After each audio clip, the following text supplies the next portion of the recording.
Good evening, ladies and gentlemen. Welcome to Baptiste Orthodontic Stadium for the Mayor's Cup. My name is Mark Barchi, the voice of the Mustangs. I am joined tonight, as I have been for the last 14 years, which we are now concluding, by Neil Fisher of the Apopka Chief, and we are ready for what promises to be a great game. And Neil, what I think was, for either one of these teams until last week, you would have said, well, these teams are properly able to steamroll anybody who's kind of middle of the road. But when they have a really tough challenge and a really top-shelf opponent, they've competed but struggled. And then we get to last week, and all of a sudden we find that maybe there is a glimmer of hope going into the postseason, that both of these teams are able to compete at that high level, and they're going to test each other against themselves tonight. I'm going to let you respond to that in just a minute, but first we are going to welcome our fans who are here in person. Good evening, ladies and gentlemen. Wekiva High School welcomes you for the last time of the 2020 regular season to Baptiste Orthodontic Stadium for varsity football competition. Please welcome our guests for the Mayor's Cup from Apopka High School. They are the Blue Darters. And they'll be taking on your Wekiva High School Mustangs. Before we begin our game this evening, we ask that you please stand and remove cover as we honor America with the presentation of colors by the Wekiva High School Air Force Junior Reserve Officer Training Corps. Leading the detail tonight, carrying the U.S. flag, is Cadet Lieutenant Colonel Jeremy Losi. Carrying the state flag is Cadet Major Isa Romanacci. The Rifle Guards are Cadet Major Yaniel Mezanet and Cadet Master Sergeant Daniel Gutierrez. And now, ladies and gentlemen, please remain standing for the playing of our national anthem performed by the Wekiva High School Marching Band.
Our thanks to our Junior Reserve Officer Training Corps, colors presented tonight by their senior members, and the triumphal return of the Wekiva Marching Band.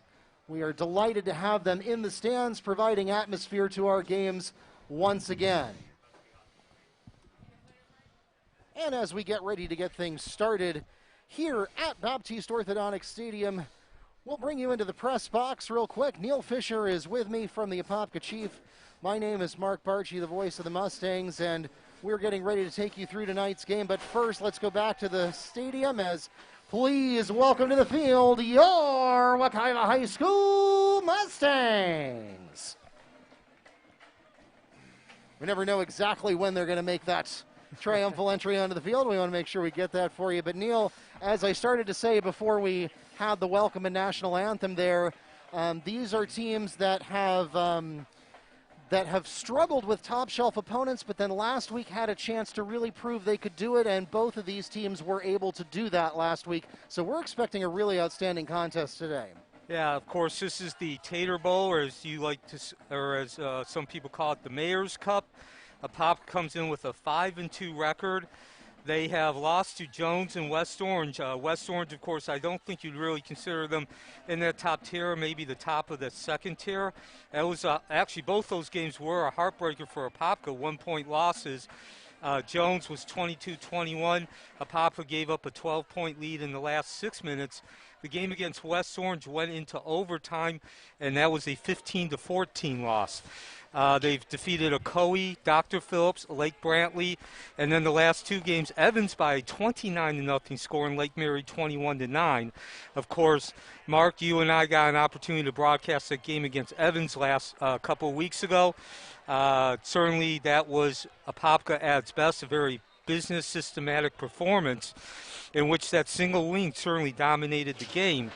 Wekiva comes in with a 3-3 record. Of course, they were 1-3 at one point, but all three of those losses were by a combined total of 14 points, and the losses were to Ocoee, Dr. Phillips, and Jones.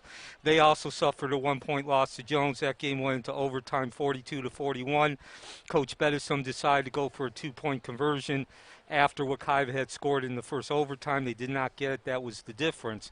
Last week, perhaps the biggest victory in the history of Wekiva in terms of a statement in that particular period of time. Wekiva, as you mentioned, 1-3. They had yet to be a top team, and as we get ready for the kickoff here, but that certainly was a game in which Wekiva, you could call it a coming-of-age game. They rallied from a 22-7 deficit, and as we get to kickoff, we'll go a little bit more into that game and what it means moving forward, as Wekiva will receive the opening kickoff and begin 1st and 10 at their own 20. Kobe Vasquez has the opening kickoff of tonight's Mayor's Cup game, and it is into the end zone for a touchback. The Mustangs will have the opening possession of the first half starting from their own 20-yard line. And so really a game, I know it was not the intention of their intention per se, direct intention, but certainly the best defense is a good offense. Wekiva held the ball for 10.5 minutes against Lakeland in the fourth quarter. Junior Maradovic is your quarterback, your two running backs, Chad Davis. And speaking of Davis, he's going to get that first handoff of the night here. Chad Davis on the carry for the Mustangs, and he has a gain of about 2 yards, maybe 3 on the play. That'll bring up 2nd and 7 for Wekiva from their own 23. Yeah, and he's not starting, but of course the other half of Wekiva's galloping tandem is Amari Thomas, number 9. Your offensive linemen are Tariq Green, number 50, J.R. Harshman, 52, Miles Davis, 55, Gunter Williams, 78, Pierre Williams, number 60. The traditional one-back set, another handoff to Davis. He pounds ahead. About 5 yards on that gain, so it'll be 3rd and short. Chad Davis on the carry. Stop is made by Caven Call of the Darter defense. Gain of 5 yards on the play, perhaps 6. And that will bring up 3rd and 2 for the Mustangs from their own 28-yard line. Your skilled players, Chris Reed, Isaiah Thomas, Davis, Asid Wasim, number 1, Harley N.T. Reed, number 12, and look for Jaimin Coleman, number 28, and T.K. Purdy. They will rotate in and out of that receiving core as we get a penalty. Chad Davis on the carry, and he is across the 30-yard line to the 31 for a gain of 3, and a Mustang first down. And no, Neil, there's no penalty marker there. That was a good, clean play. So, excuse me. 3 carries for Davis, 11 yards, 11 yards, and he will take the handoff again. Same play, just straight up the middle. This time the Apopka defense stiffens up. Yeah, they were ready for that time, and that was, again, Chad Davis on the carry. The stop is made by Demetric Hall. A gain of 1 on the play. And that'll bring up 2nd and 9 from the Mustangs' own 32-yard line. So Apopka's front 4 is Arian Kanahute, Caven Call, and we'll get back to that in a minute as Maradovic drops back. He's going to go right.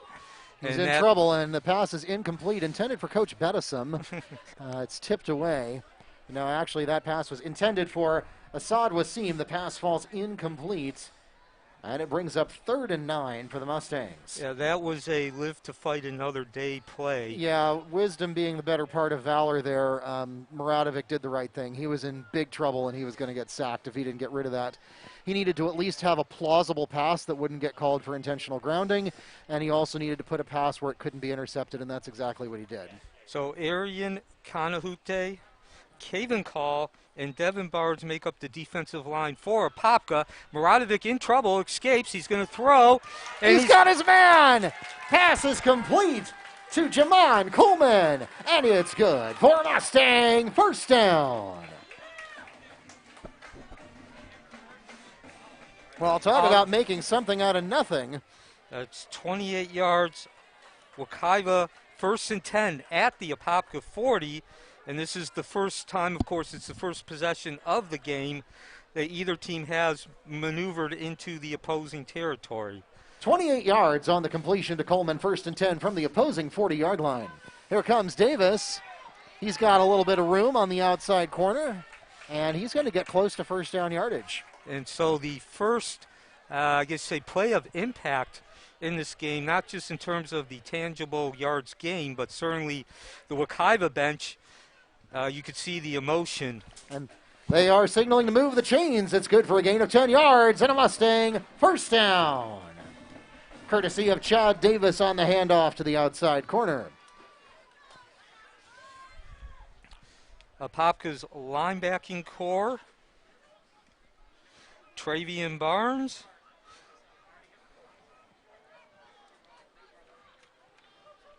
We'll get back to that in a minute. As Apopka back to the one-back set, another handoff. They've been going exclusively with Davis. Yeah, that one's not going anywhere. Chad Davis on the carry. Jaquan Harris in on the stop for the Darters. A loss of 1 on the play. That'll bring up 2nd and 11 from the Darters' 31-yard line.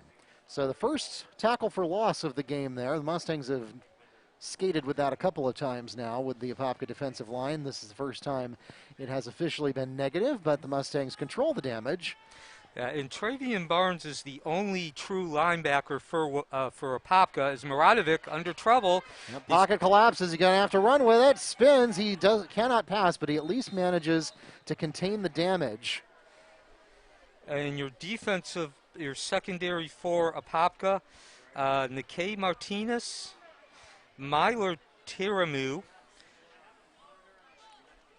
Jaquan Harris,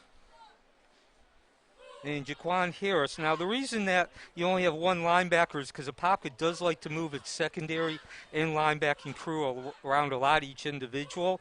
The two players who do rotate a lot, they're not formally starters. They're not out on the field for the first play, but they do see just as much time as Bobby Sims and Joseph Johnson. That's 38 and 39. So on 3rd down. And we're going to get a flag here. It came from the secondary side, and it's going to be false start called against the Mustangs. It's a 5-yard penalty from the previous spot and a replay of 3rd down. So that'll put the ball back at the 36-yard line. 36. And, it does look more like the 37 from there, doesn't it? Mathematically, it should be the 3rd. Well, yeah, I guess. I don't know. Muradovic might have gotten negative half a yard on the previous play. The important stat is it's 3rd and 3rd and long, yes. Yeah, 3rd and 15, maybe 16. As Davis lines up behind Muradovic, he's going to drop back. Good time, and just too long there.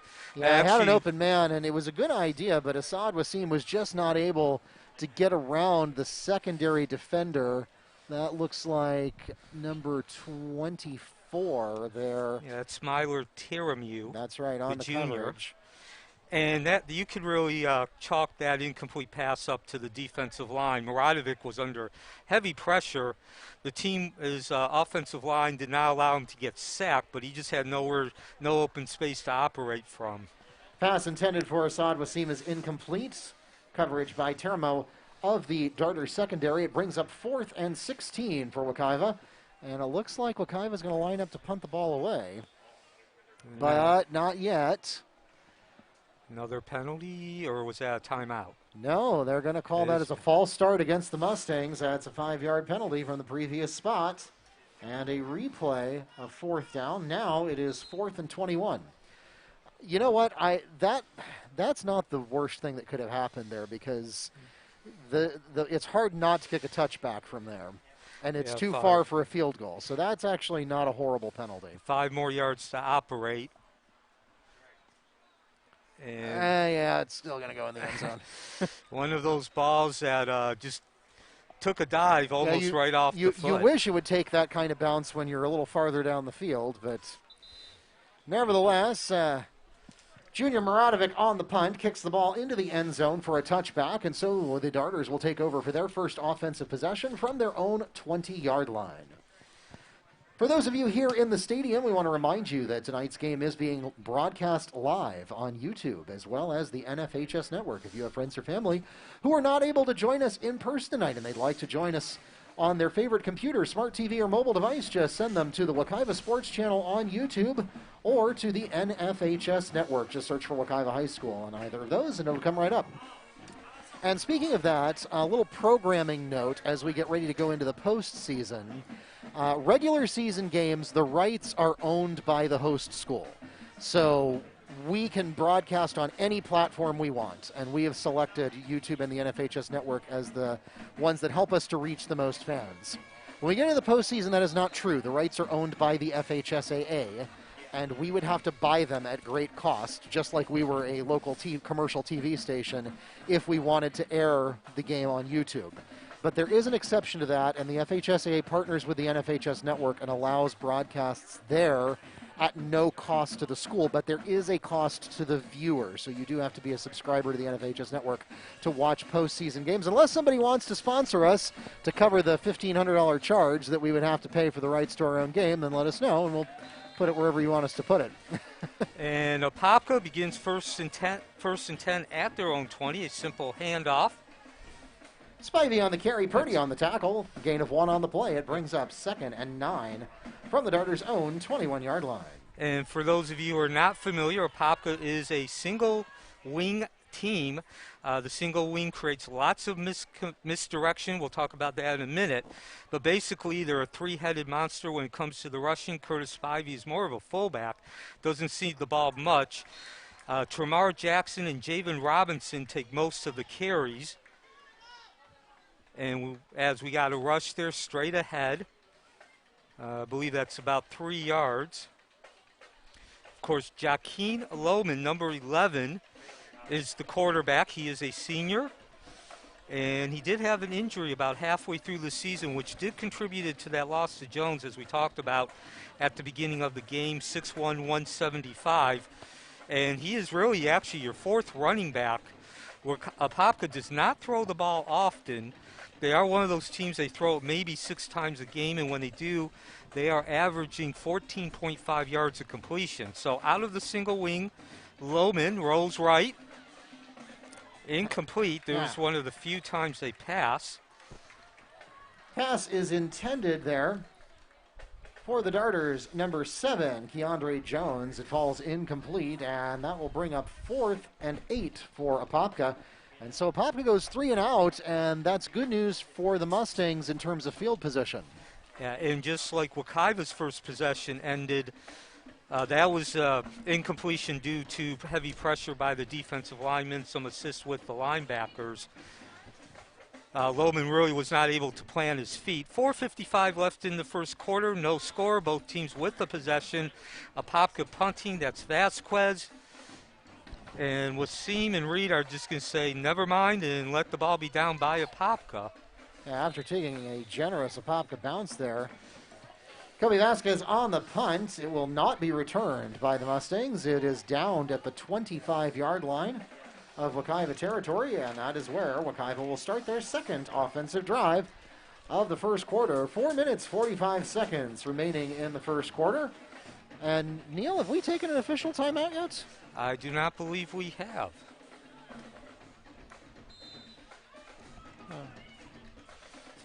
I would have thought we were overdue for one by now, but maybe because we've passed into the month of November and it's a cool night outside.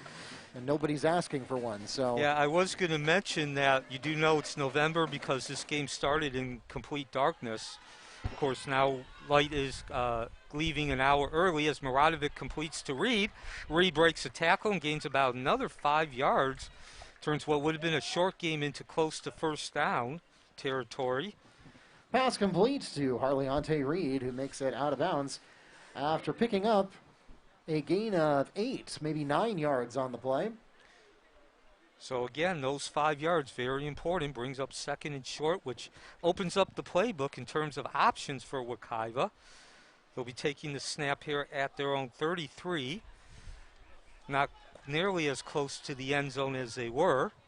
Maradovic, play action, he's going to go to the right. Got his man, that is Jamon Coleman. Makes the completion and gets a few extra yards before finally being taken down by the Darter secondary. And that's going to put the ball out at that is the 47, Wekiva's 47, so a 14-yard gain. And I also wanted to talk about that game last week, the victory against Lakeland. Bedison was very quite a bit of praise of Maradovic in the fourth quarter. We'll get to that in a minute. As this is Thomas now who's making his first appearance. Simple trap up the middle. That's just power football, Wekiva's trademark. Amari Thomas makes his first handoff of the game, and that will take the ball right to midfield for a gain of 3 yards on the play. That brings up 2nd and 7 from the 50-yard line. And again, Wekiva was down 22-7. They cut the lead in the third quarter, 22-14, and then they held on to the ball for 10.5 of the 12 minutes last week in the fourth quarter, running 23 plays compared to only 11 for Lakeland. And that's Thomas again, who bolts away, bangs ahead behind the left guard, 5 yards. Thomas picks up another 5 on the carry. That takes the ball to the 45-yard line and sets up 3rd and 2 for the Mustangs. And on both, that 23 plays for Wekiva translates to 2 drives. One was 75, the other was 60. And he had a big hand in converting 4 third or fourth downs. All of them were long, and now he's going to go to the air. A quick pass that was complete. It will leave him short of the first down, but I believe only a yard is needed. And as we await the signal here, 2 pass interference calls were called against Lakeland on what turned out to be the winning drive.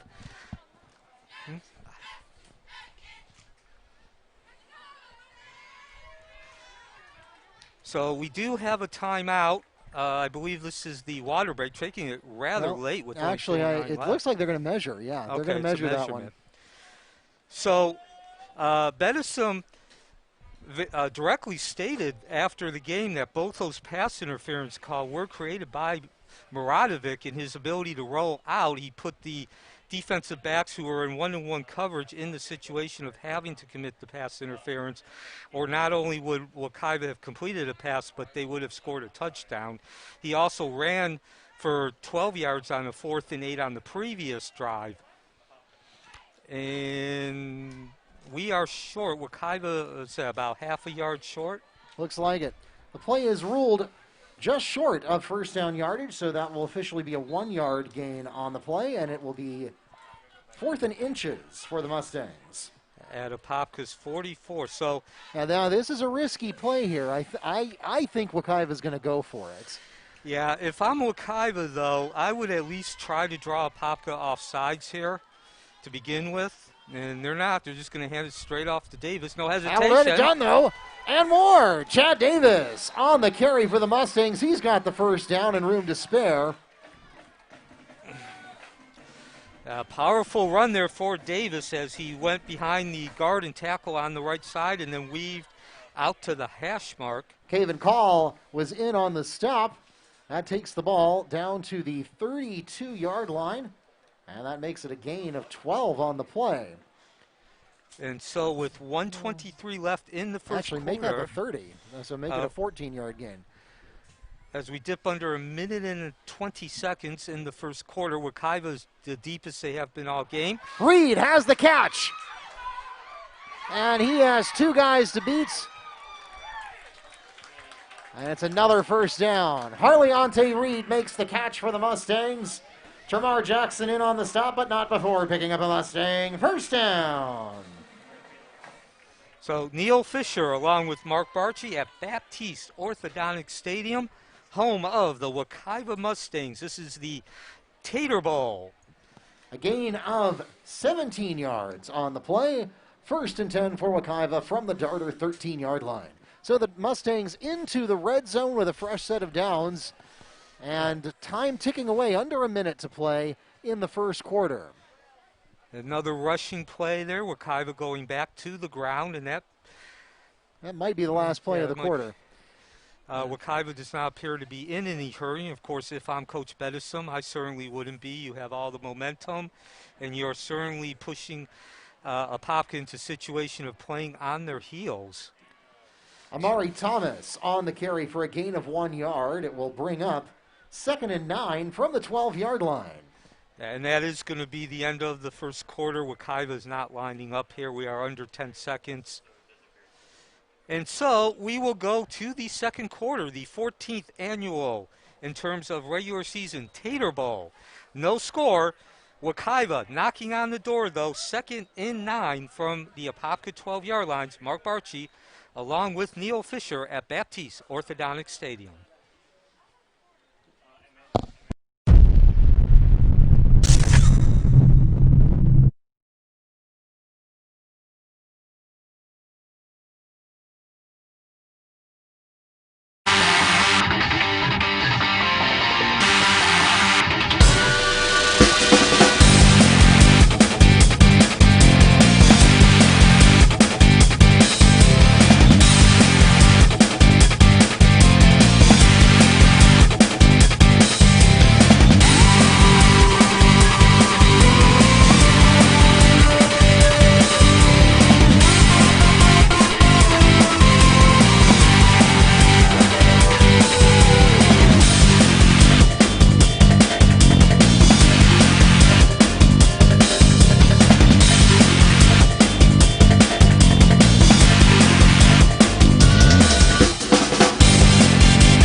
Baptiste Orthodontic Stadium. Wekiva with the ball at the 12-yard line. And a pass to Harleante Reed, the left side. And he gained good yardage. Not sure. Yep, no, it is a signal. The signal on the field is a touchdown. Harleante Reed into the end zone. And the Mustangs strike first. And the Mayor's Cup, 11 minutes, 51 seconds remaining in the second quarter. Wekiva takes a 6-0 lead. A 16-yard completion from Maradovic to Harleante Reed.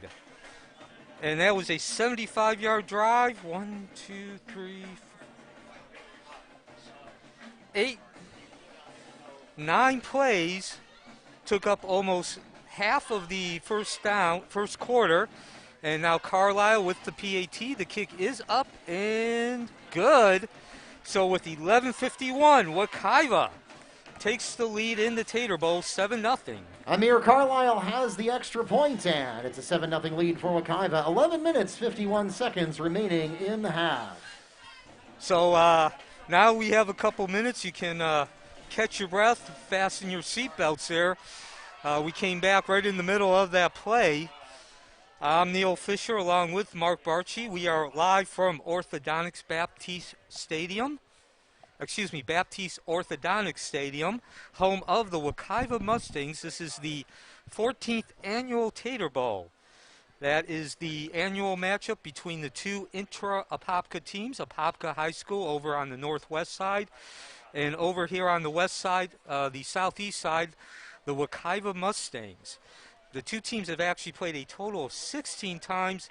This is actually the 14th time they've met in the regular season. The two other were during the playoffs. Wekiva drawing first blood. And if you're Wekiva, that's very important.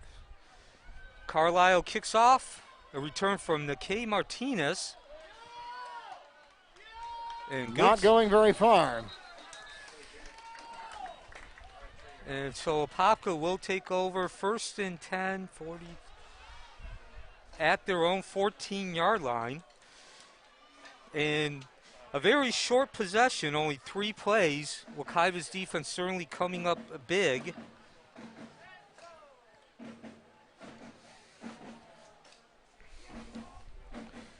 $7-0. Wekiva just taking the lead here in the annual Tater Bowl. Martinez on the return, Johnson on the stop. The Darters will start from their own 14-yard line. So your offensive lineman for Apopka. Number 51, Anquan Pringle, as we get a flag. 55, Josh Campbell. 59, Jonah Mitchell. Number 60, Dyson Herbert. And 63, Austin Miller. Flag on the play, offsides is called against the Mustang defense. That's a 5-yard donation to the Darter cause. And a replay of first down. And so Jaquan Lohman is the quarterback. He is flanked in the backfield, Javon Robinson and Tremar Jackson. 2 Robinson for Jackson. Curtis Spivey, your fullback, number 8, and keep an eye out for Rocky Rudolph. Another flag on the play. Offsides again called against the Mustang defense. 5 more yards. This time it will result in a first down. And we also talked in the first quarter that the Apopka defense goes about 15 deep. Same thing for Apopka as Lohman runs the ball up the middle. He'll gain about 3 yards there. Jaquan Lohman on the QB keep for Apopka. In on the stop for the Mustangs, Kendall Wilson. A gain of 4 on the play. It brings up 2nd and 6 for the Darters from their own 28. So this is Apopka's second possession. They've only run the ball for 3 plays. And certainly if you're Wekiva, this is a very critical series. You want to keep that momentum. You want to establish a dominant position. One of the players that does come in frequently, plays just as much as the starters, number 5, Quincy Frazier. He's the junior running back, 6'2", 205. The 2-back set, Lohman delay, and he's just going to run it straight up the middle. No gain. Another QB keeper for Lohman. This time, no gain on the play. In on the stop for the Mustangs are KJ Wilson and Simeon McKell. And make it a gain of maybe 2. That takes the ball out to the 30-yard line, and it'll bring up 3rd and 4. So Lohman, the senior, 6'1", 175, has been directing the single-wing offense for 3 years now. And we're going to get a pass and a wide-open player down the field, down the right sideline. The foot race is on. He's at the 20, the 15, the 10, 5, touchdown. Apopka, 70 yards. The simple drop pass about 7 yards past the line of scrimmage. And Wekiva was caught off guard. Pass is complete to Javen Robinson, who has a 70-yard completion for a Darter touchdown. Yeah, that was the perfect play for Apopka. They caught the Mustang secondary sleeping there, and there was nobody between him and the end zone. He took off, turned on the afterburners, and nobody could catch him.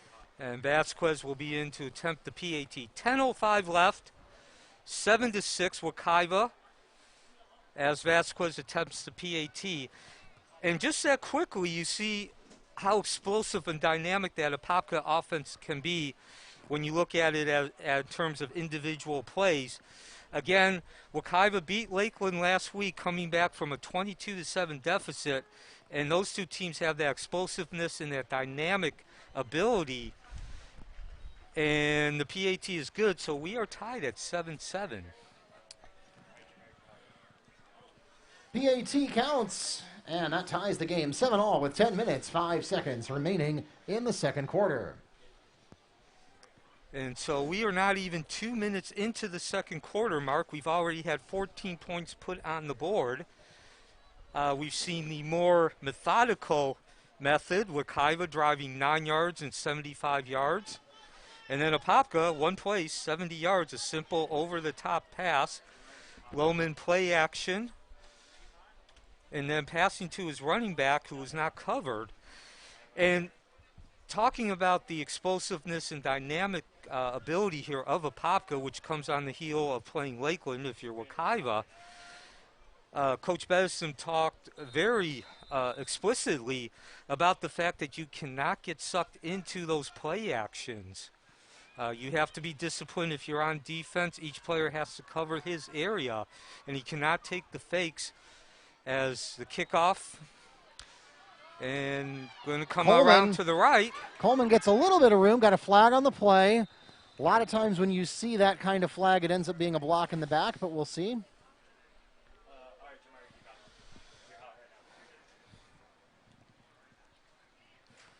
Let's check the call on the field. Neil Fisher. Holding is called against the Mustang return team. That's a 10-yard penalty from the spot of the foul. So Neil Fisher along with Mark Barchi, 9:56 left before halftime in the 14th annual Tater Bowl, 7-7. And to clarify, Neil and I affectionately use its informal name, the Tater Bowl, but it is in fact the Mayor's Cup is the name of the game that we are playing tonight. Tater Bowl is of course a reference to Apopka, which is a native word that derives from place of potatoes. So yes, give the game a little pizzazz as we get a handoff here, and this I believe is Thomas, or is that Davis? That's Davis. Actually Davis. Chad Davis is run out of bounds.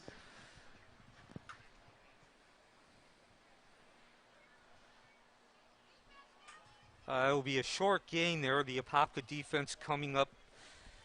Actually, he didn't do too bad on that. That got all the way out to the 12. So Davis picks up a gain of 4 before being shoved out, and that'll bring up 2nd and 6 for the Mustangs from their own 12-yard line.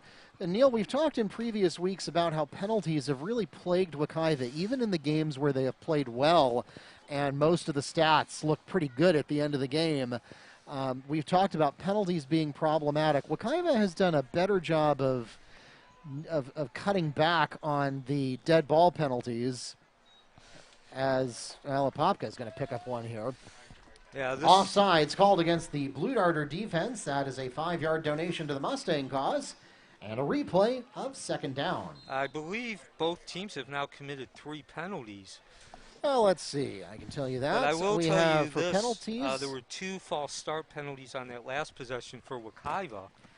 Apopka has committed 1 penalty just now for 5 yards. That was actually their first penalty of the game. Wekiva has committed 5 penalties for 30 yards. Yeah, and I was going to say those 2 penalties on the last possession, Apopka, those were very important. If you remember, Apopka was behind its own 20-yard line. They were able to get out to the 30, and that allowed them some room to operate. Davis on the carry for a loss of 1. That'll bring up 3rd and 2 for the Mustangs from their own 16. So the Darter defensive line is ready for Davis that time. Mustangs are going to make the handoff again, this time to Coleman. He's got some room. Let's see if he broke the plane before he got pushed backwards. Coleman on the carry. The stop is made by Nikai Martinez. Yeah, it looks like he is short. I think he needed about 3 yards to gain the first. Looks like he gained about 2. Again, Wekiva trying to take at least... Well, no, wait a minute. Oh, he did gain the first down. Hold on. I see Stop the presses. The ball is spotted at the 18-yard line, and that is just enough for a Mustang first down. So Wekiva escapes from being pinned deep in their own territory where they surely would have had to punt. You definitely do not want to give Apopka that kind of field position. They will run with that all day. Muradovic airs it out here, and, well, again, that was a wise decision. The pass there was intended for Christopher Reed, and it falls incomplete. But, again, the first rule of quarterbacking is don't throw a pick. And so he kept that ball high, and it was not accessible to either the Mustang secondary nor the Darters. And there was a football on the field around the 40-yard line. This will bring up 2nd and 10. Handoff, no, play action. Maradovic going to the left, and that's Coleman again. It will be a short gain, looks like about 2 yards. Pass is complete to Jamon Coleman. He is immediately stopped by Andre Phillips after a gain of 3 on the play. That puts the ball at the 21-yard line and brings up 3rd and 7 for Wekiva. So, of course, Maradovic has received an offer from Long Island University. I'm not sure if he has formally accepted it or if he's decided to wait. But certainly Long Island University is a D1 school. They're the subdivision. Used to be 1AA, but certainly he has shown why a couple plays tonight, not making the big mistake, which opens the door for Apopka. He's going to drop back. It's a good time. Got his man and got some room. Jamon Coleman down to the 40-yard line before he gets pushed out of bounds, and we're going to get some extracurricular activity. And Coach Bedison is right there to put a stop to that before it gets out of hand. Pass complete to Jamon Coleman, has the first down and more, and goes out of bounds. Yeah, late hit there. That was an obvious call. And by the way, Maradovic comes into this game completing 18.4 yards, an average of 18.4 yards, 53% completion, 14 touchdowns, and only 4 picks. At least that was through the first 5 games. Flag on the play, personal foul. Late hit called against the Blue Darter defense. That's a 15-yard penalty from the end of the play.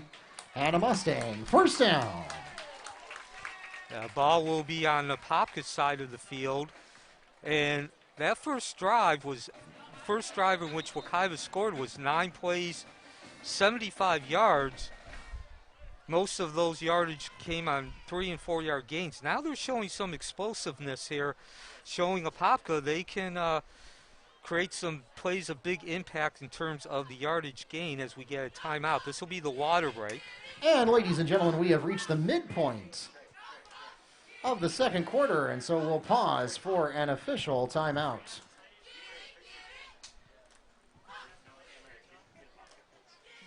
This is the Wekiva Mustangs Athletic Network from Baptiste Orthodontic Stadium. Dr. Andre Baptiste is excited to announce that coming soon will be Baptiste Dentistry for Kids opening at the Apopka location. Healthy teeth and beautiful smiles go hand in hand, and now you will be able to go to one place for all of your kids' dentistry and orthodontic needs. Baptiste Dentistry for Kids will provide services for children as young as 1 year old all the way to their late teens. The new modern office is in the heart of Apopka, across from Kitland Nelson Park. Call the office at 407-801-7775 for more information on Baptiste Dentistry for Kids. And welcome back to Baptiste Orthodontic Stadium. Neil Fisher and Mark Barchi bringing you the play-by-play. 7-7, 6:41 left in the second quarter. Apopka and Wekiva in the Mayor's Cup tonight. Wekiva getting a long gain followed by a 15-yard unsportsmanlike penalty committed by Apopka, and they will take over. They will continue the drive, 1st and 10 at Apopka 45. Maradovic to the air, incomplete. Read your intended receiver. Pass intended for Harleonte Reed. It'll bring up 2nd and 10 for the Mustangs from the 45-yard line. And so we also talked about this, Mark, at the end of the Jones game, somewhat as comedy, lighter side, that even 5 years ago, those of you who have been following Wekiva for any length of time, the amount of passes that Maradovic is now being allowed to throw certainly is a change from their traditional, makeup. Yeah, if you followed Mustang football before the Rich Bedison era, you never would have imagined that Wekiva would be a predominantly air team in any sense of the word. This one is not going to go in the air. It's really not going to go anywhere in the ground either. Chad Davis on the carry, runs into a wall of Blue Darter defenders. No gain on the play. And so that will bring up 3rd and 10 at the Apopka 45. Now, if you're Wekiva, worst case scenario when you look at the situation is you started inside your own 10-yard line. You are now on the Apopka side of the field, so you certainly have at least regained field position. And as we mentioned in the game against Lakeland during the 4th quarter, one of the ways you beat Apopka is the best offense or the best defense is a good offense.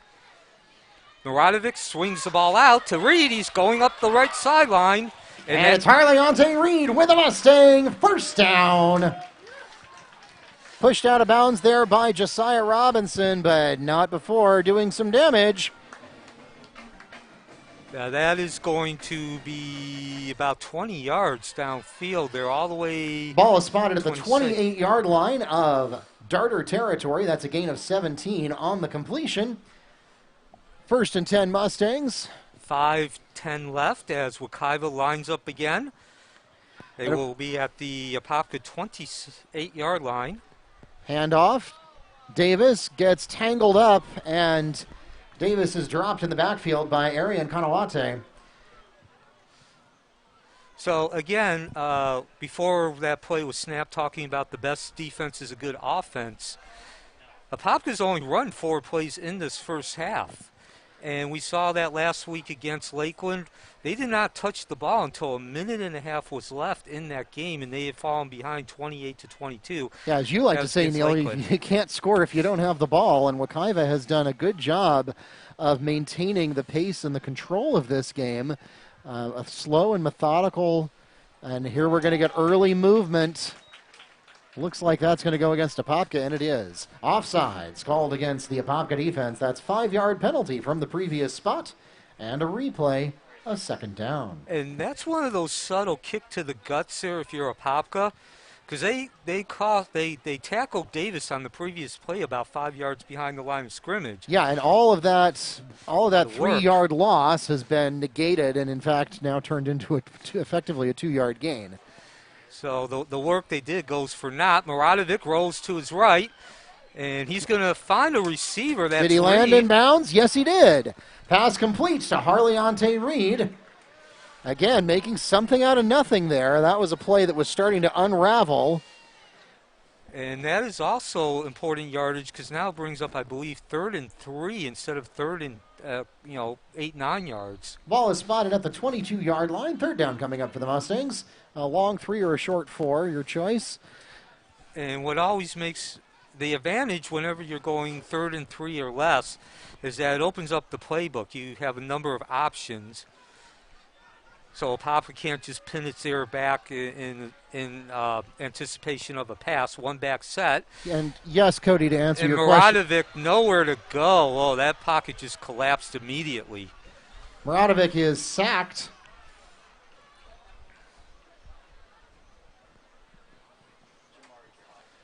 And let's see, it looked like a couple of players were in on that one. Yeah, there was a whole host of linemen on that one. I think we had a safety blitz as well. Well, ball is spotted at the 28-yard line, a loss of 6 on the play, and it brings up 4th and 10. Yes, Cody, to answer your question, the announcers can see the live chat.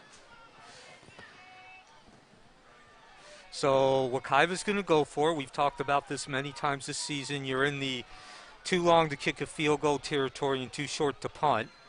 You only gain about 10 yards. Maradovic drops back. He's going deep, and no one there. I think that was just, again, just get rid of the ball. We don't want to take any more yardage loss on a sack. However, going again, best defense is a good offense. The pass ball is incomplete, and that will turn the ball over on downs to the Darters. They take over from their own 28-yard line with 1st and 10 with 3 minutes remaining in the first half. And the best defense is a good offense. Only 3 minutes are left. So Wekiva does not score, which is obviously a disappointment, but there is some positive that comes out of that possession. Of course, if you are the defense, again, you cannot get suckered in with the misdirection. As Lohman plows ahead, and there you see his 6'2" frame just lean forward. keep the feet going, and he gained 7 yards. Jaquan Lohman on the QB keep. Aquila Sumter was in on the stop. A gain of 8 on the play. It'll bring up 2nd and 2 from the Darters' own 36-yard line. And yeah, Neil, when you and I were over at Apopka a couple weeks ago broadcasting their game against Evans, we noticed that Lohman often is one of the leading rushers on the team as the quarterback. And that seems to be the case here tonight, as Lohman has 70 yards passing and 14 yards rushing. Yeah, and he came in with 616 yards total, 6.6 yards average per carry. So again, along with Lohman, Javen Robinson, Tremar Jackson, Curtis Spivey, your running backs, and they pretty much, the coaching staff, play it by ear. There is really no set plan as far as who gets how many rushes.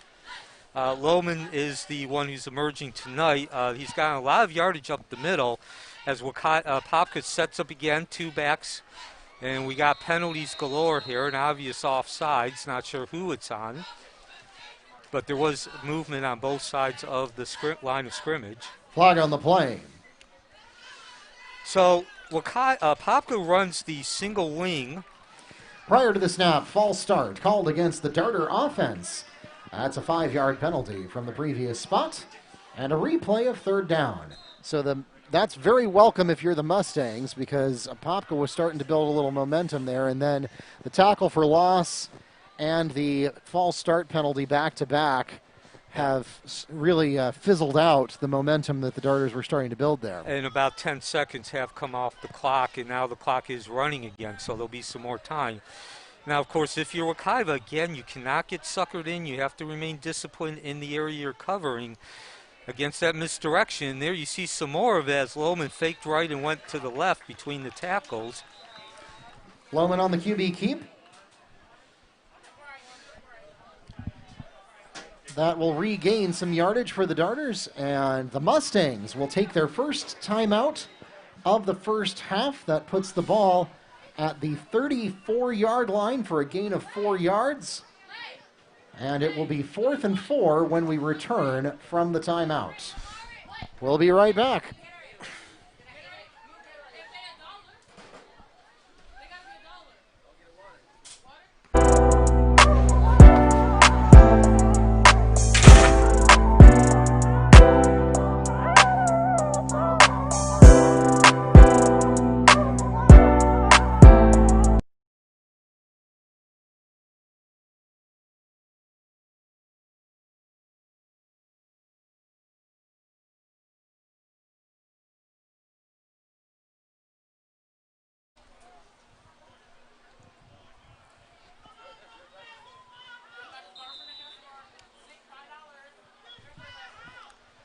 And welcome back to Baptiste Orthodontic Stadium.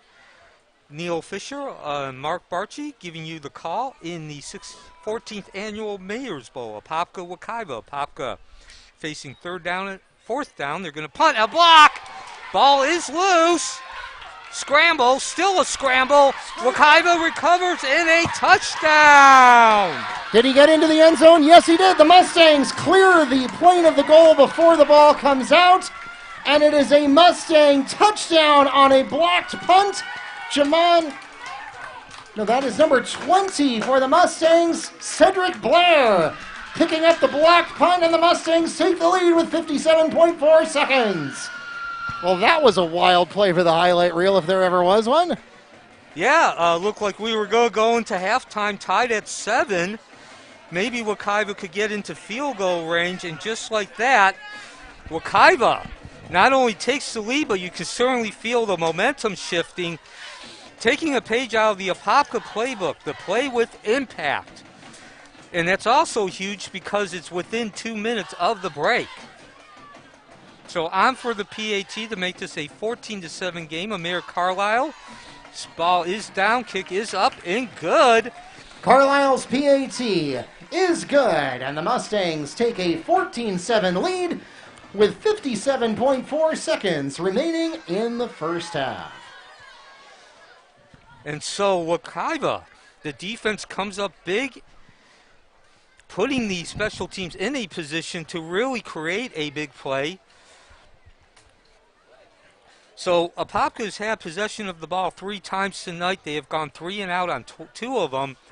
And again, I know I keep hammering this point, Mark, but it is so critical when you play a team with the ability to create explosive, dynamic, kick-to-the-gut plays such as Apopka, and that is the best defense is a good offense. If you can hold on to the ball for long periods of time, run a lot of plays, that limits the plays that Apopka can run, and they have only run 7 plays here in this first half.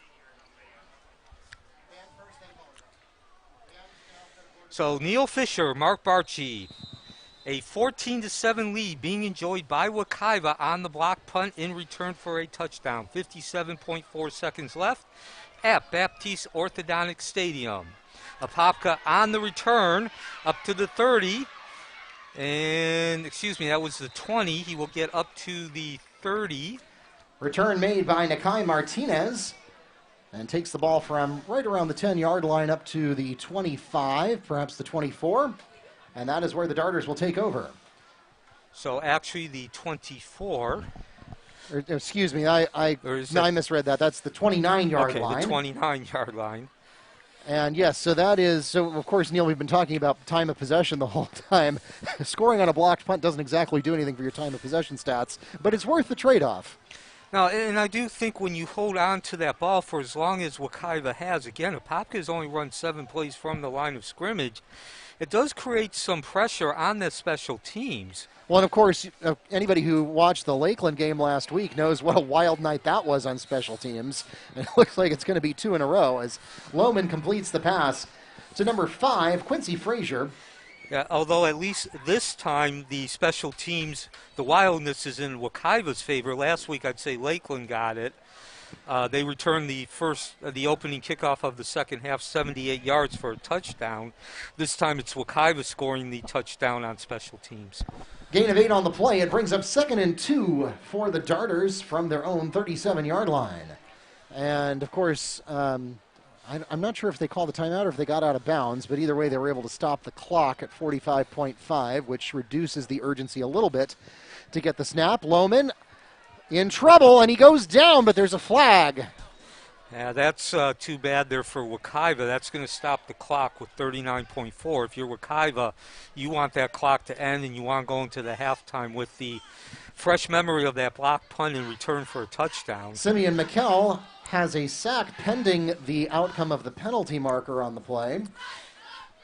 And tonight was senior night, Mark, of course, for those of you who joined us. Well, it still is. We still haven't gotten to band and color guard. We're going to do that at halftime. Okay. But first, holding called against the Apopka Darter offense. Personal foul also called against the Darters.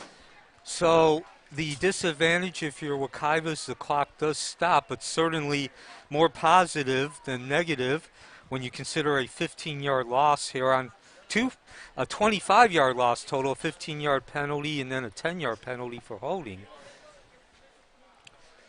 39.4 seconds left. Neil Fisher along with Mark Barchi. This is the Wekiva Mustangs Athletic Network.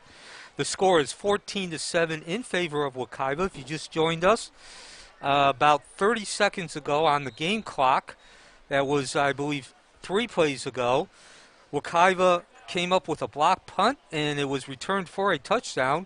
About 6 different players combined on both sides had an opportunity to pick up the ball. Wekiva finally picked it up at about the 7. Yeah, and it looks like Apopka has no particular sense of urgency here. And yeah, again, after that block punt, if you're I think Apopka's just going to say, let's go into the halftime and limit as much damage as we can. Actually, it's going to be a timeout. Well, yeah, we have a stoppage here, and it's unclear to me who. The referees did not signal. Yeah, actually, no, it is not a timeout. I'm not sure what the stoppage in play was. I think there may have been a point of confusion. But the bottom line is that the ball is back at the about 14-yard line. Yeah, and there's 19.4 seconds left, so some time did come off the clock.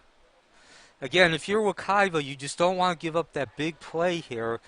And they're not going to. I don't think Apopka is going to run this play. There's only 5 seconds. They're going to let that first half clock run out. And there it is, the end of the first half. So Wekiva going a little bit of both here. A long methodical drive, over 70 yards to open up the game. And then a block punt to regain the lead within about a minute left and return for a touchdown. We have a 14-7 score at halftime in favor of Wekiva.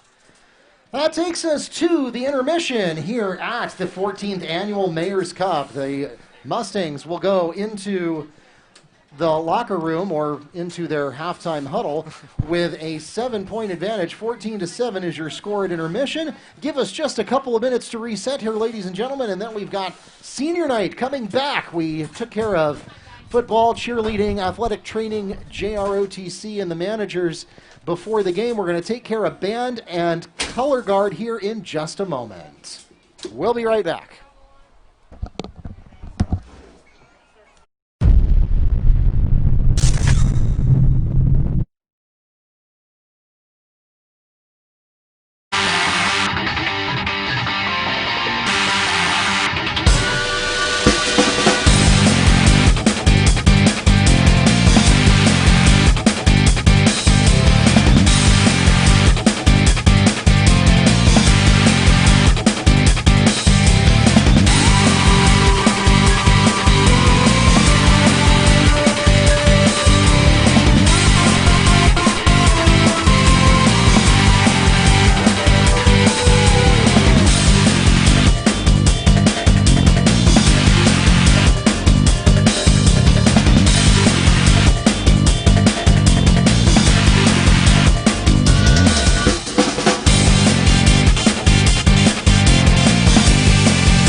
Welcome back to Mustang Field here at Baptiste Orthodontic Stadium, where we are ready to go with the second portion of senior night.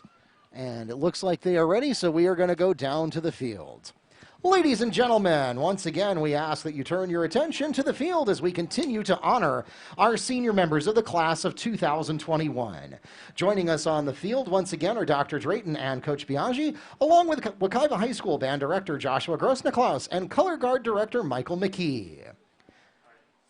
Our first band member is Drum Major Emily Bohr, escorted onto the field by her parents, Catherine and Jamie.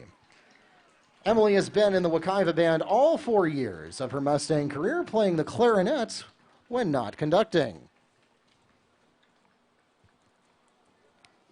She is also a 3-year member of the varsity tennis team, president of the Rho Kappa Social Studies Honor Society for 2 years, and a member of the National Honor Society for 2 years, where she was a historian for one of those years, and a Battle of the Books contender for 3 years. She has been named a National AP Scholar and carries a 4.0 unweighted GPA. After graduating from Wekiva, she would like to attend Johns Hopkins University, New York University, or the University of Florida to study molecular biology and pursue a career as a geneticist.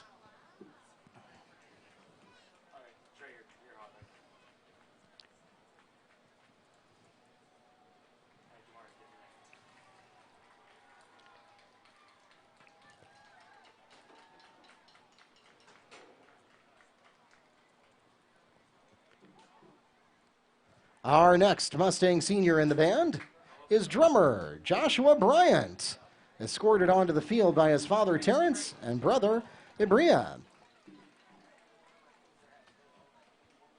Joshua has played for the Mustangs for 4 years after playing 1 year at Lakeview Middle School. He was also a member of the Wekiva wrestling team in his freshman year. He is an aspiring singer, songwriter, model, and actor, having appeared as an extra on television, as a runway model, and as an improvisational actor, where he's been awarded first place in the Barbizon USA Talent Competition. He's directed a student-led short film at Studio Global in Los Angeles. Joshua independently produces music and will release his first single in December. After graduating, he plans to attend Florida Agricultural and Mechanical University, Full Sail University, or Valencia State College to study music production and go on to a career in the entertainment industry.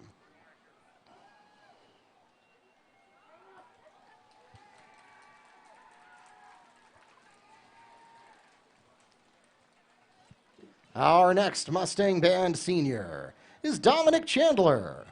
Dominic has played drums all 4 years of his Mustang career and has also participated in JROTC as a cadet second lieutenant, in addition to playing 3 years on the soccer team. After graduating from Wekiva, he plans to attend Randolph-Macon College to pursue a career as a paramedic.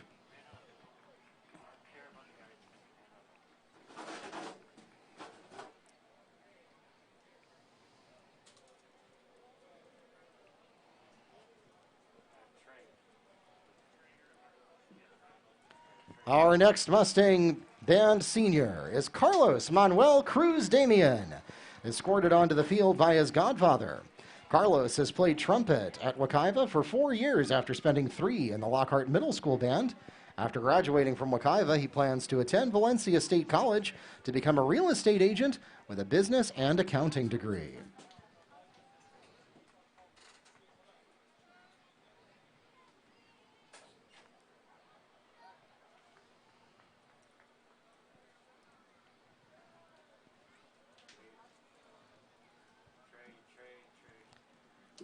Our next Mustang Band member is pit percussionist and pit captain Adam Eubanks, escorted onto the field by his parents, David and Deborah, and his aunt Laura Thomas. Adam has played in the Wekiva Band all 4 years after playing 3 years with Piedmont Lakes Middle School. He has also served as a percussionist for the Youth Brass Band of Central Florida for 3 years, whom he joined for the North American Brass Band Association Championship Competition. After graduating from Wekiva, he plans to attend the University of Central Florida to pursue a bachelor's degree in electrical engineering and a career as an electrical or circuit engineer.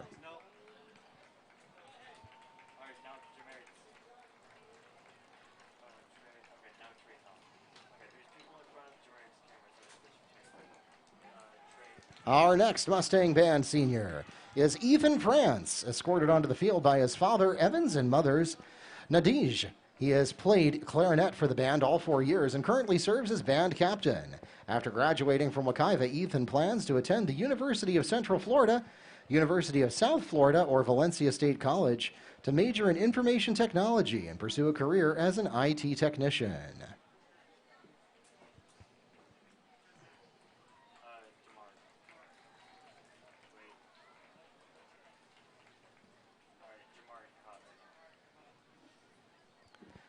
Our next Mustang Band senior is Bianca Garcia, escorted by her father Audius and her mother Caroline.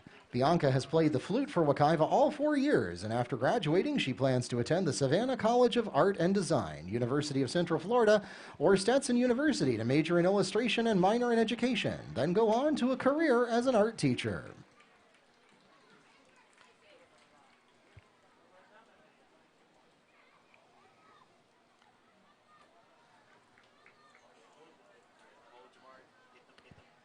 Next up for the Mustang Band, drummer Shannon Kemp Jr., escorted onto the field by his mother Tasha and his father Shannon Sr. Shannon has been in the Wekiva Band for 4 years in addition to 1 at Kingsway Christian Academy. He's one of 2 percussion section leaders this year, and he would like to thank God, his parents, and his drumline family for everything during these last 4 years. After graduating, Shannon plans to attend Florida Agricultural and Mechanical University, Bethune-Cookman University, or Florida Memorial University to pursue a major in music education and a minor in business administration, then go on to teach music or start his own business.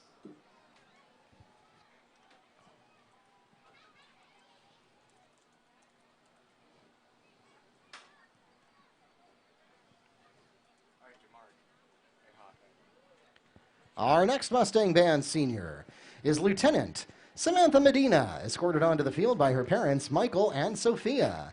Samantha is a thoroughbred Mustang, playing flute all 4 years here at Wekiva after previously playing throughout her time at Piedmont Lakes Middle School. She is a Scholars Academy student and has been a member of Rho Kappa for 2 years. Samantha has also been in dance for 2 years.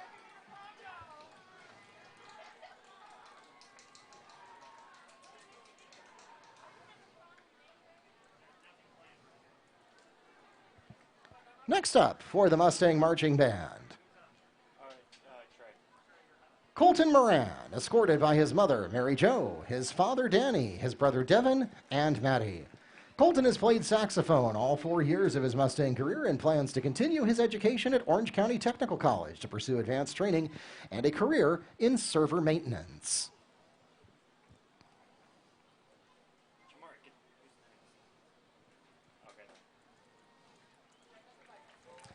Our next Mustang Band senior is Zoe Ritchie, escorted onto the field by her girlfriend Storm Johns, her best friend Sid Dean, and her father Aaron Ritchie.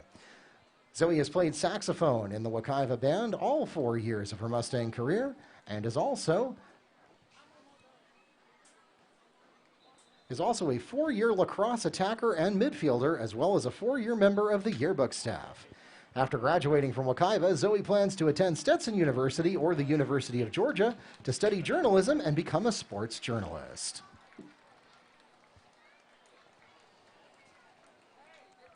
Trey, you're hot. Trey's hot. Trey, pan up. And last but certainly not least, our final Mustang Band member is pit percussionist Carlos Vasquez Mora, escorted onto the field by his mother, Irma Vasquez. Carlos has played with the Mustangs for 4 years after serving 3 at Piedmont Lakes Middle School. After graduating from Wekiva, he plans to attend the University of Central Florida to study music performance.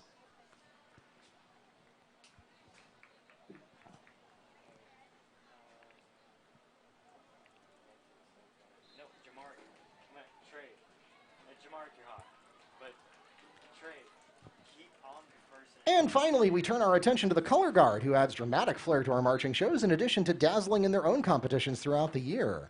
Our first senior color guard member is Shelma Demosthena, escorted onto the field by her friends Brianna Roberts, Addie Sanchez, Zoe Ritchie, and Jaden Kent.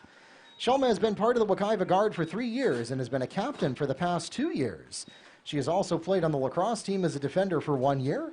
After graduating, Shelma plans to attend the University of Tampa, William Penn, or Culver Stockton, where she will study graphic design and interior architecture in pursuit of a career as a creative director and interior designer. And today is her 18th birthday. Happy birthday, Shelma.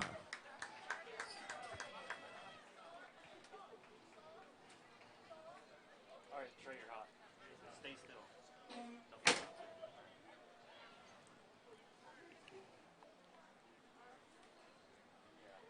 Our next senior member of the Mustang Color Guard is Layla Guerriere, escorted onto the field by her mother Stephanie, her sister London Payne, and her brother Landon Payne. Layla has been in the Wekiva Color Guard for 3 years out of 4 total, and she is also a Mustang cheerleader. After graduating from Wekiva, Layla plans to attend Valencia State College to pursue a bachelor's degree with a major in nursing, and then go on to a career as a labor and delivery nurse.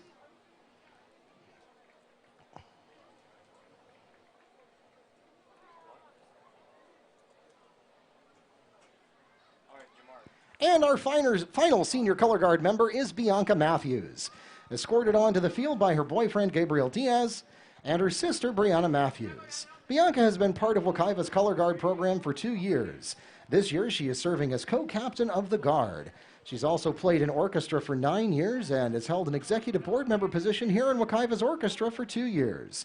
In addition, Bianca has been a member of the Future Farmers of America for 2 years, and after graduating, Bianca plans to attend Valencia College in the fall and then transfer to the University of Central Florida for 2 more years, where she will major in health sciences and pursue a career as a certified medical assistant. Ladies and gentlemen, your band and color guard senior class of 2021.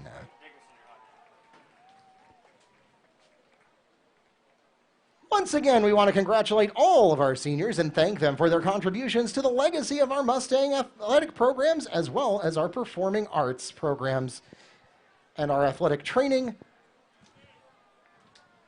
and all of the wonderful things that make Wekiva the community that it is. Along with Dr. Drayton, Coach Biaggi, Mr. Grosniklas, Mr. McKee, our JROTC instructors, and our entire Wekiva family, please join me one more time in congratulating the Wekiva High School class of 2021.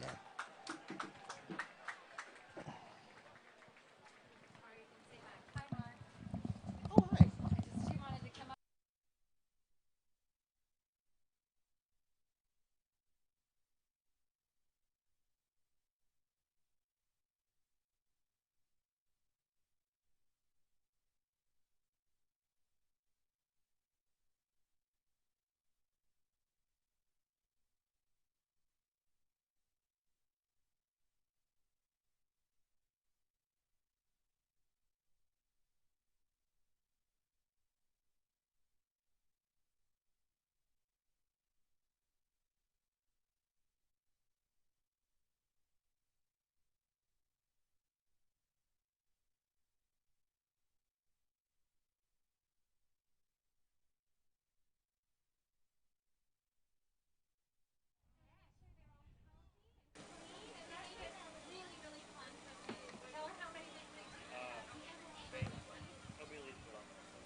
Give you that microphone, and I assume you want to talk about the dentistry practice, right?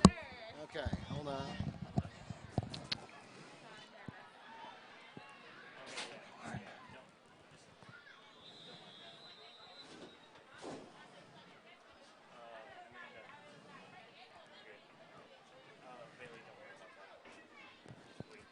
Nakai Martinez makes the return for the Apopka Blue Darters, and that takes the ball out to the 25-yard line, and that is where they will start their opening drive of the second half.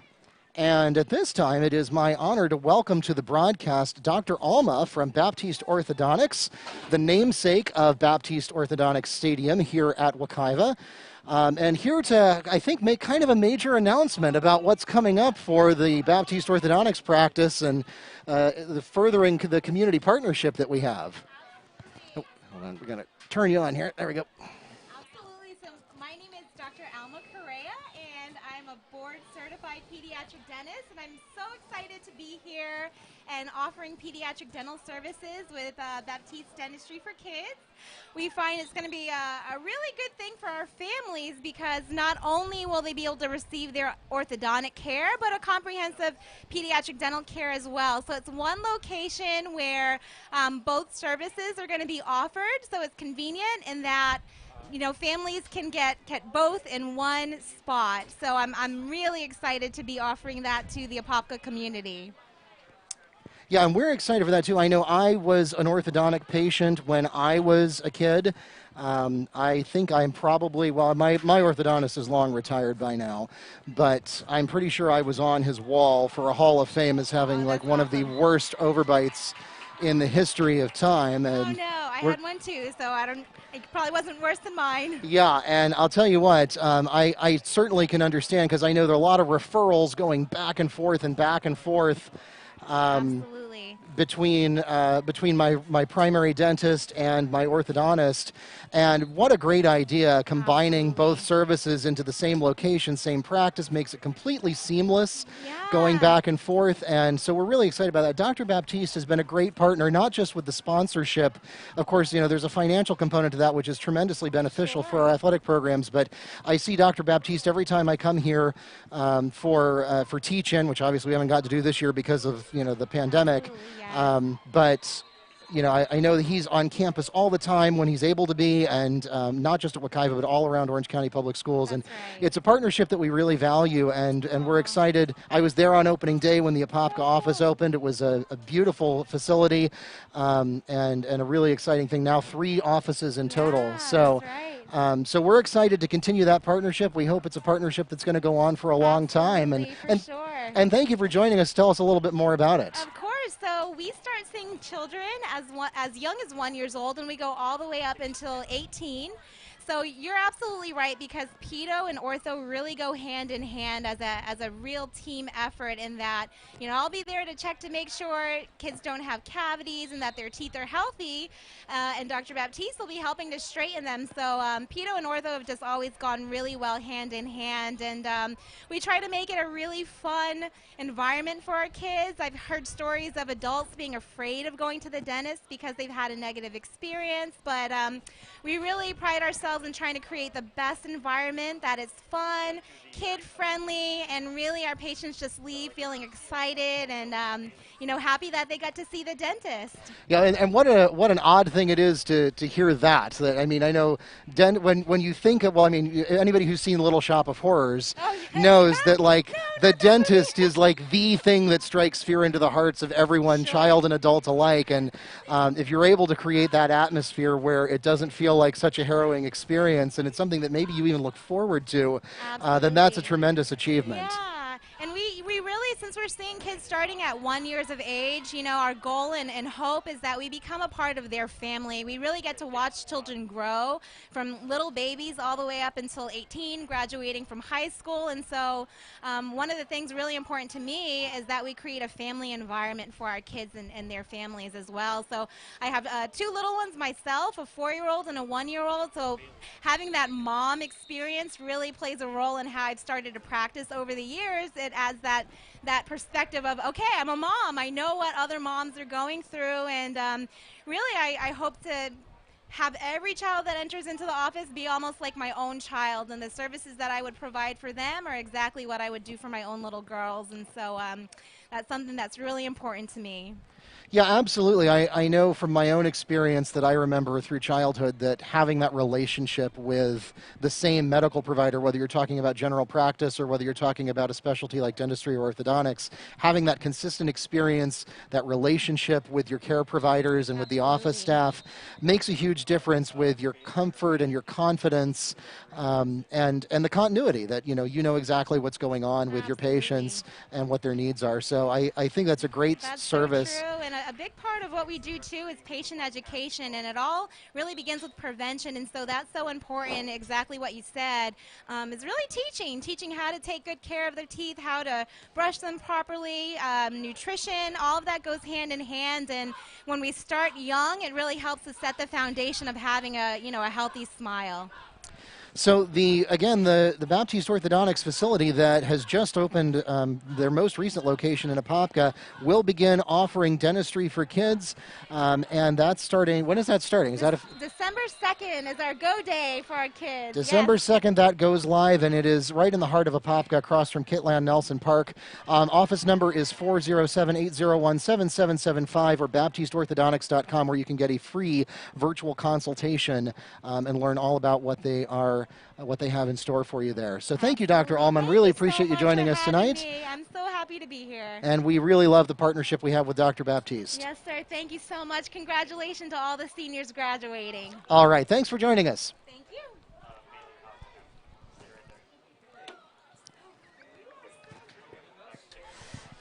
In the meantime, this is Neil Fisher along with Mark Barchi. That was Mark Barchi conducting the interview with Dr. K. And Apopka has taken the opening drive here. They're moving into Wekiva territory. They started at their own 16. They now have the ball at the Wekiva 48. This is an 8-play drive so far, 6.5 minutes remaining. Yeah, and Neil, this is a little different. We've seen Apopka predominantly rely on an air game up to this point, and their strategy seems to be really shifting as we get a little deeper into the second half here. Yeah, again, this will be the 9th play of the drive. Only one pass, as this is going to be Tremar Jackson, one of the running backs, Javon Robinson the other one, and of course Curtis Spivey is more of a fullback / halfback. And then you got Jaqueen Lohman, the quarterback, who runs the ball more than any of the other players. So that's going to bring up 4th down as Wekiva is able to get the stop there, and so no gain on that play.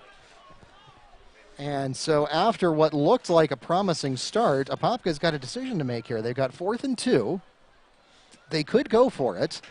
If they fail, they give Wekiva excellent field position. If they succeed, then they potentially shift the momentum of the game in their favor, and it looks like they are going to go for it. Yeah, be careful trying to draw them off sides. Uh-oh, and that seems to be, we've got some shenanigans. And it's going to be against Apopka. Well, you got to be careful there because that pendulum swings both ways. Yeah, Apopka outthinking the room there. False start is called against the Blue Darters. That's a 5-yard penalty from the previous spot, and it'll bring up 4th and 7.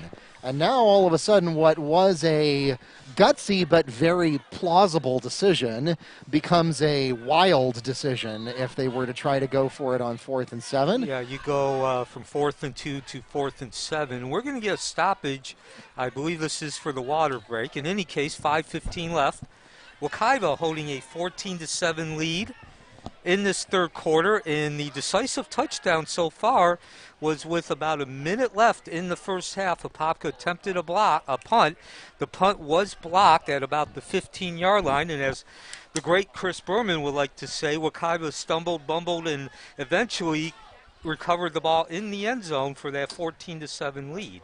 Baptiste Orthodontics is proud to be the sponsor of the Baptiste Orthodontics Stadium, home of the Wekiva Mustangs. This year more than ever, we must all stay connected with our community and remain strong as we overcome all the challenges that come our way. Dr. Baptiste wishes all the players, coaches, and fans from all the teams that play at this awesome stadium to stay safe, stay healthy, and enjoy each opportunity that comes their way. For more information on Baptiste Orthodontics and all its services, please go to their website, baptisteorthodontics.com. And as we get ready for the punt here, I'd just like to say a big thank you to Keith Dickerson, the broadcast TV broadcast production teacher, along with his students who are out here manning our cameras. We now have 4:57 left in the third quarter from Baptiste Orthodontic Stadium. Neil Fisher. Harleante Reed makes the fair catch at the 25-yard line, and the Mustangs will take over from there with their first possession of the third quarter. And my goodness, Neil, a lot of clock chewed up on that possession. We're all the way down to 4:57, and Wekiva hasn't touched the ball yet as on offense in the second half. No. And your total offense, because, of course, you were interviewing Dr. Cater from Baptiste Orthodontic Stadium, is we're going to get a run to the outside here with Davis. Cuts back to the inside. Chad Davis on the carry for the Mustangs. Finally stopped by number 36, Travion Barnes, but not before picking up a big gain for Wekiva. Wekiva with 163 total yards compared to only 97 for Apopka. And those numbers for Apopka really are not even explaining the story. 70 of those 97 yards came on that one passing play, which went for a touchdown. Number 2, Javon Robinson catching a simple screen pass, and he caught Wekiva off guard, especially the secondary. Davis, in the meantime, actually that's Thomas. Nowhere to go. They'll lose some yardage as we drop under 4 minutes. Score remains 14-7 in favor of Wekiva. Amari Thomas on the carry, and a loss of 2 on that play.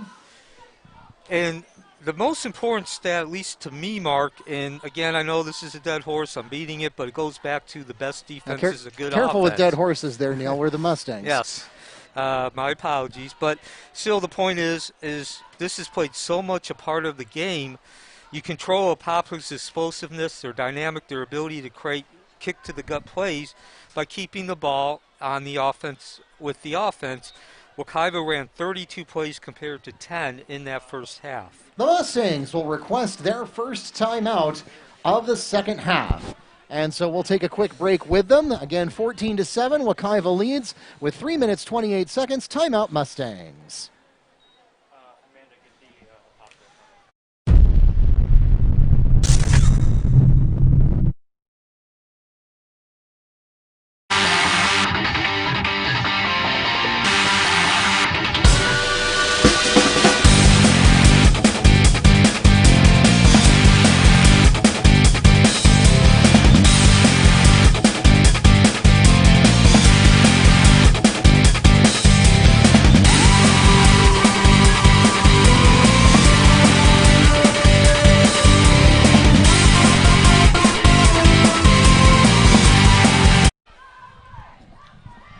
So Welcome back to Mustang Field here at Baptiste Orthodontic Stadium. 3:28 to go in the third. Wekiva leading 14-7 in the Mayor's Cup, the 14th annual installment, and a flag on the play. This one's coming from the spot you normally see a flag for a delay of game, but we'll see what it is. Dead ball penalty.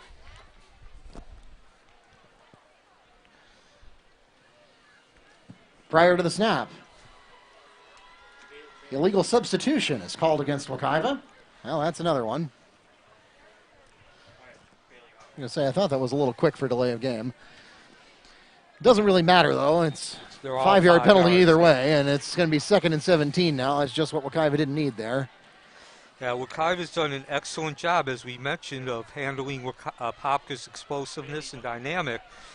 Chad Davis doesn't really have anywhere to go. Helmets flying, and Davis on the carry, stopped by Josiah Robinson. So, for those of you who are just tuning in, this is Apopka and Wekiva. These are the two high schools in the city of Apopka in Florida, about 30 miles northwest of downtown Orlando. Apopka on the northwest side, Wekiva, which is where we are right now, on the southeast side. This is what's known as the annual Mayor's Bowl. The Mayor's Cup, yes. Mayor's Cup, excuse me. Informally known as the Tater Bowl, which goes back to the native language, referring to the potato. And Wekiva with a 3rd and long, Junior Maradovic taking the snap. He's going to step up, roll left. Oh, got a man. Good coverage. Well, maybe not so good coverage. Oh, and this is a killer if it's pass interference on Apopka, because it would have been 4th down. Pass intended for Christopher Reed is broken up by Tremar Jackson, and there is a flag on the play.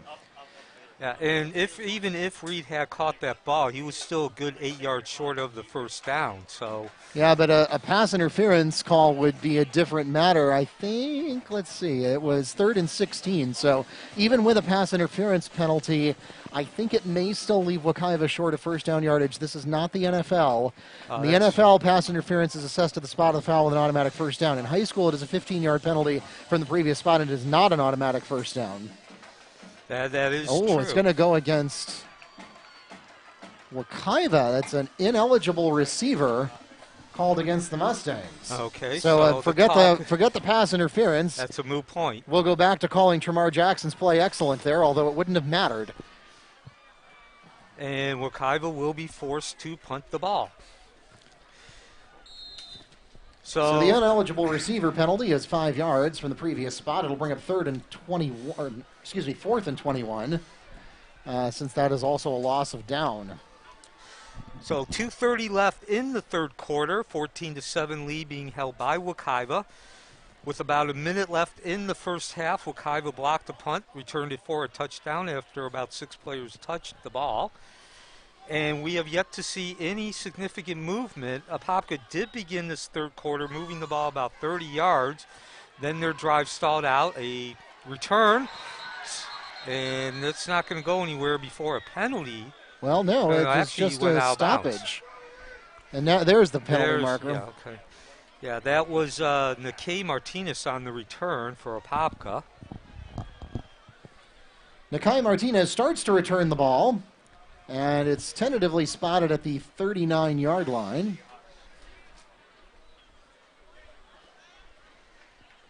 And didn't get much time to talk about this previously, but a thank you and a good job being done to our broadcast production students, headed up by Keith Dickerson. Just want to let our audience know that we do this production. The video aspect is actually be handled by what could possibly be future members of production teams. So Apopka takes over, 1st and 10, handoff.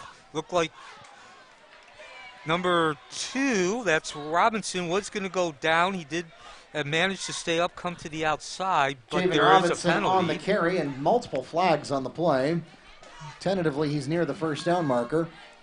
But holding is called against the Blue Darters, so that'll come back. 10-yard penalty from the spot of the foul and a replay of 1st down. So, boy, penalties just, we talked about how well Apopka was doing with penalties, in the first half, and they've gotten sloppy here in the second, and it's costing them. Yeah, they are now facing, what's that? I got to get up to the first and 22. Yep. So it's first and 22. Because, yeah, that's assessed at the spot of the foul, which for most holding calls tends to be right around the line of scrimmage. In this case, it was 2 yards behind the line of scrimmage. So first and 22 coming up, which if you're the Mustangs, you're thinking that's a lot better than Javen Robinson picking up the first down on the carry. Jaquan Lohman lines up the Blue Darters, takes the snap. He's going to run himself down the left. And he's going to go out of bounds. Didn't quite get back to the original line of scrimmage, but got most of it. Yeah, and that's exactly what you need to do. If you're Apopka there, you want to at least get back to relatively close to that original line of scrimmage, which makes the yards to go distance much more manageable. 1:32 left in the third quarter. Wekiva holding a 14-7 lead. The 14th annual Tater Bowl between Apopka and Wekiva. Lohman with the QB keeper picks up a gain of 13 on the play before running out of bounds. That'll bring up 2nd and 9 for Apopka. So this is actually the 16th time the two teams have played. They played twice in the playoffs. Lohman under pressure. It's intercepted down the left sideline. And Wekiva not only is going to come up with the interception and bring the Apopka possession to an end, but they are threatening to make this a 2-touchdown lead with 1:19 left in the third quarter. Critical swing of possession. The Mustangs have the interception and the run back.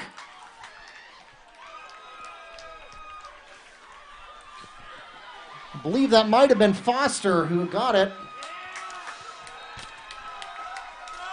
And of course, Foster last week was the hero, knocking away a 4th and goal, knocking away Lakeland's last attempt as the ball crossed the plane of the end zone with about 30 seconds left. That takes the ball to the 18-yard line. Mustangs inside the Darter red zone, 1st and 10. Here comes Muradovic. Got some room.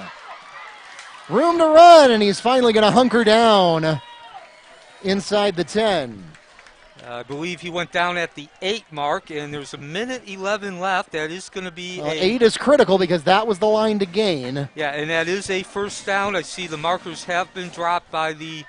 Looks like the official spot is closer to the 7, so we're going to call that a QB keeper for a gain of 11. Puts the ball at the 7-yard line and brings up 1st and goal Mustangs. And we are under a minute in the third quarter.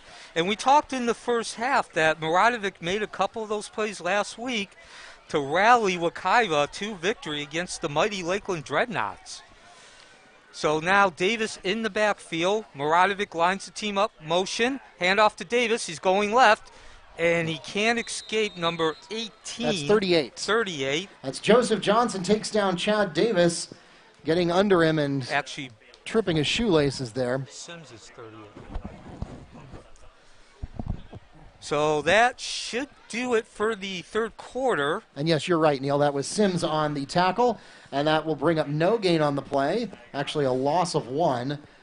2nd and goal coming up from the 8-yard line as time expires on the third quarter.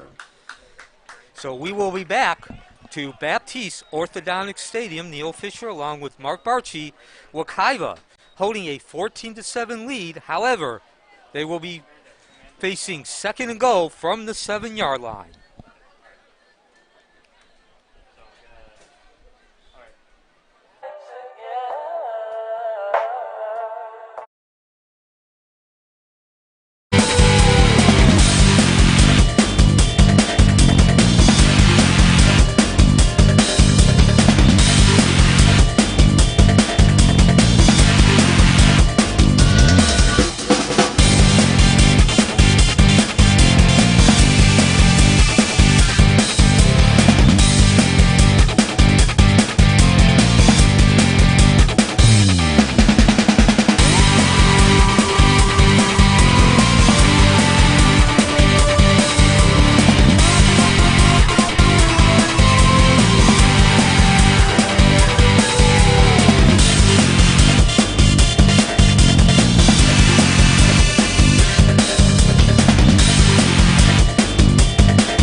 Welcome back. Welcome back to Baptiste Orthodontic Stadium. Mustangs have the ball inside the 10 at the 8-yard line as we start the fourth quarter here in the 14th Annual Mayor's Cup. Davis, nothing there. Davis on the carry. Stop is made by Travion Barnes. And Wekiva is now facing 3rd and goal. Neil Fisher along with Mark Barchi. Wekiva holding a 14-7 lead, so obviously this is a critical possession. Wekiva gained possession of the ball to begin with on an interception to Marion a.k.a. Frosty Foster. Say that 5 times real fast. Yeah, well, he goes by Frosty, so that's that is a correct pronunciation but of yes, that. The last name's Foster. He intercepted the ball, ran it back to the 8. Maradovic takes the snap. Davis in the background. Maradovic's going to throw after rolling, and it is caught. Passes into the end zone and caught by number 1. Assad was seen. There is a penalty marker. At least I thought there was. And that's going to come back. Holding, Wekiva. And that's unfortunately one of the odds which goes up, the holding penalty, when the quarterback rolls out like Maradovic just did. Yeah, the band is playing the fight song. I don't think they saw the penalty. Either that or maybe they're just wanting to make up for You know what? Yeah, they haven't haven't gotten to play the fight song all year. You know what? Play the fight song. In any case, you can play the fight song because Wekiva certainly is in field goal position.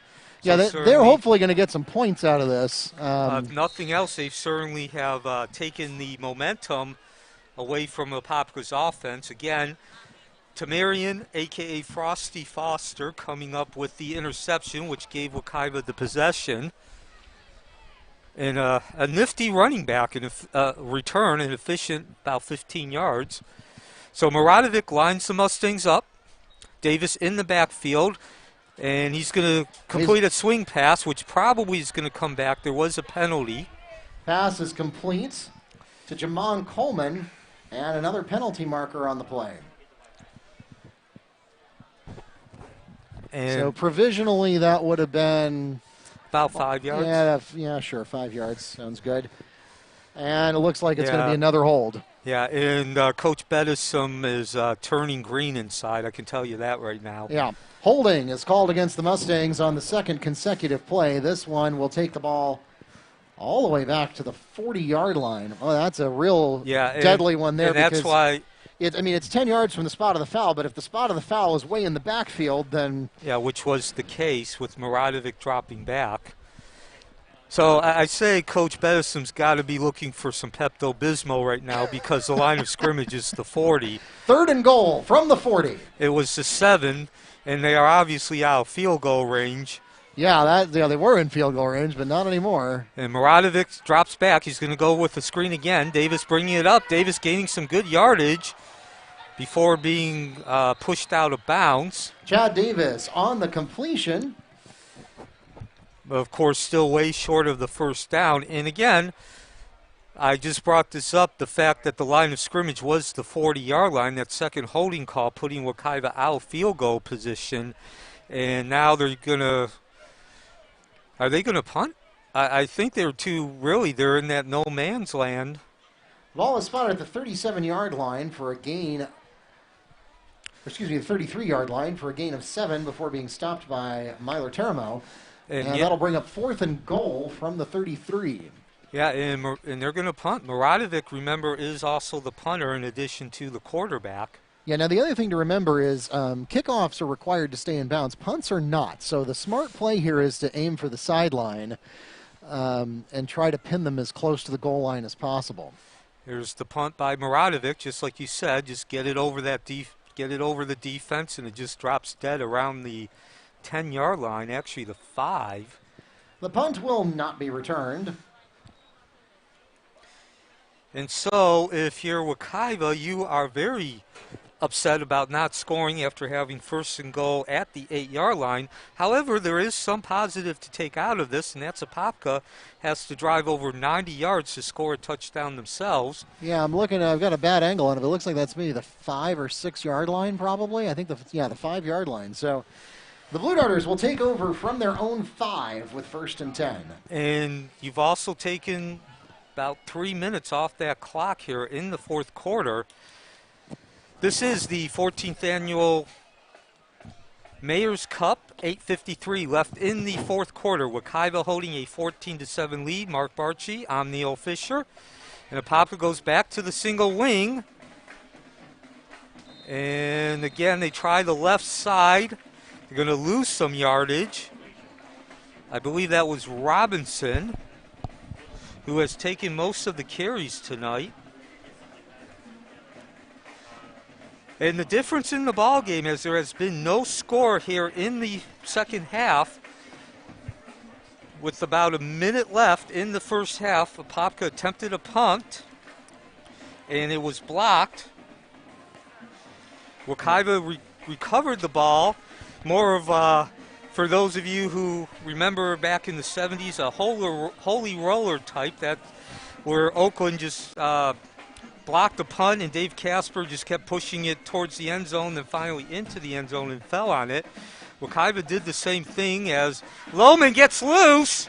Oh, boy, that was near disaster. Near disaster. We could have been looking at a PAT attempt. The secondary coming up big there and closing down that gap. Jaquan Lohman on the QB keeper. Aquilas Sumter probably saved a 98-yard touchdown. And that puts the ball at the 25-yard line after a gain of 22 yards. Still a long way to go for Apopka. Apopka's lone touchdown came on a 70-yard Lohman to Robinson screen pass. Lohman again going up that middle, and boy, he is an elusive guy to get a hold of. See a lot of hands touching that jersey, but Lohman continuing to run and not going down. Marion Foster makes the stop as Lohman goes for another QB keeper. This one's good for a gain of 6 yards. It takes the ball to the 30-yard line, and that'll bring up 2nd and 4. So 7 minutes left in the fourth quarter. Apopka trying to tie this 14th annual Mayor's Cup. They're trailing 14-7. Neil Fisher along with Mark Barchi. Another run. This time Robinson. And he's showing some physical prowess there as he bowled ahead for about 3 yards after initial contact. Josiah Robinson on the carry. K.J. Wilson finally drags him down after getting a gain of 3 yards, and that will bring up 3rd and 1. So I know both of these teams are looking toward the postseason. Apopka got a first-round bye in their draw, which again has nothing to do with their skill and entirely to do with luck this year. In another year, it might have to do with their record and their points. In this case, it's going to be... We're going to reach the midpoint of the fourth quarter. And Neil, was that a Robinson carry? I think it might have been. Yeah, that was Robinson on the carry going to the right side. That puts the ball at the 40-yard line, and that is a gain of 7 on the play. 6 minutes, 13 seconds remaining in the ball game, and we'll pause for the water break as we've reached the midpoint of the fourth quarter. So 6:13 left from Baptiste Orthodontic Stadium. 14-7 lead being held by Wekiva. This is the Wekiva Mustangs Athletic Network. Ladies and gentlemen, we would invite you to join these teams as they head into the postseason. The postseason is a little different this year, as it is done by blind draw instead of by RPI points or district championships or any other kind of system. Apopka has drawn a first-round bye, so they automatically proceed to the quarterfinals. They will play against the winner of Eastridge versus Winter Park on November 20th at 7:30, and that will be an away game for them. An away game on November 20th at 7:30 at either Winter Park or Eastridge. For the Mustangs, they will travel to Melbourne on November 13th at 7:30. They will play in the first round. And so the drive continues for Apopka. Robinson taking the Actually, I think that was Spivey. Spivey with the fullback Spivey, run there. The fullback. He hasn't run the ball, I believe, since the first play. Nonetheless, that's a 7-yard gain, so it'll bring up 2nd and short. 5:40 remaining. Wekiva holding a 14-7 lead, so Curtis Spivey with an 8-yard gain there. 2nd and 2 coming up from the Darters' own 48-yard line. So now, Neil, the clock comes into play. Apopka certainly, I mean, it is well within their capabilities of scoring on this drive and tying the game. Boy, that's just the last thing we need. Oh, we've got lots of movement prior to the snap. You could have seen that from a satellite. And boy, isn't that just the last thing that anybody would expect if Apopka were to score on this drive, and then we end up going into overtime on senior nights and on the Mayor's Cup. But let's not count our chickens before they hatch there. The Darters, even after that penalty, still have another 47 yards to go. It is an offside penalty called against the Mustang, a 5-yard donation to the Darter cause, and a replay and it is an automatic first down. It'll be 1st and 10 at the Wekiva 47 as Lohman lines up the Blue Darters out of the single wing. He's going to go to the left, take the ball himself, and this time Wekiva's D-line defends Lohman very well. It looks like a 1-yard loss. Lohman on the QB keep. He took out the down marker on his way out of bounds, so we'll wait and see where they stand it up. Actually, it looks like it may be a little more than a yard that he lost. It's gonna be yeah. A loss of 3 on the QB keeper, and that'll bring up 2nd and 13 from midfield. Exactly midfield, and the clock it did stop. Now it's rolling again. 4:10 left. Mark Barchi, Neil Fisher. Apopka trying to tie this game. They are trailing 14-7 as Robinson takes the direct snap. Or actually, I think that was that Lohman who ran? In either case, it's about 2 yards, and that'll bring up 3rd and 11. I think it was Robinson. Okay, it was Robinson.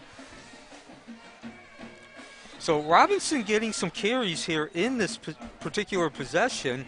Most of the carries were by Lohman, the quarterback. Jaquan Lohman, he's a senior, 6'1", 175 yards. The leading rusher for the Blue Darters going into this game, 616 total, 6.6 yards average. Yeah, we got 3 minutes 45. We've got an injury on the field, and that is a Mustang that is down. We're checking to see what's going on there. So Wekiva comes into this game 3-3, and we've talked about this all season. Of course, if you do follow Wekiva consistently, you know that their 3 losses were by combined 14 points. Johnny Cheney shaking up on the play, makes his way off with the assistance of our athletic training team. It was a gain of 3 by Robinson on the previous play. That brings it back to the original line of scrimmage and sets up 3rd and 10 from the Mustang 47-yard line. So the 3 losses by a combined 14 points, and all 3 of those losses were to ranked teams. Wekiva certainly sought all seekers this year, but they did pull off a huge upset last week, defeating Lakeland as Lohman now tries to gain the first down, and something came loose. A ball does come loose, and it looks like Wekiva might have come up with it. We'll see who gets up. It is the Mustangs have recovered the fumble. So that is number 10, Simeon McKell, with his 2nd big play of the game. So a big hit there at the end of the play. Lohman had a great run going. First down. Looked like Apopka was going to continue with the drive. But again, a big hit from behind. And as Mark just pointed out, McKell with the recovery. We have 3:29 left. And certainly Wekiva now has created the opportunity to close out this victory, get about 3 first downs, perhaps 4. Yeah, that ball popped probably 10 or 12 feet in the air. And good work there by Simeon McKell, eagle-eyeing it, and he was on the bottom when the bodies were pulled off. And so that is huge for Wekiva because As a reminder, Apopka does have all 3 of their timeouts. You see those little yellow bars at the bottom of your screen below the team names. Those are the timeout indicators. Wekiva has used 1. And here we've got an injury. That looks like Tony Newsom shaken up on the play. He makes his way off with the help of our training team.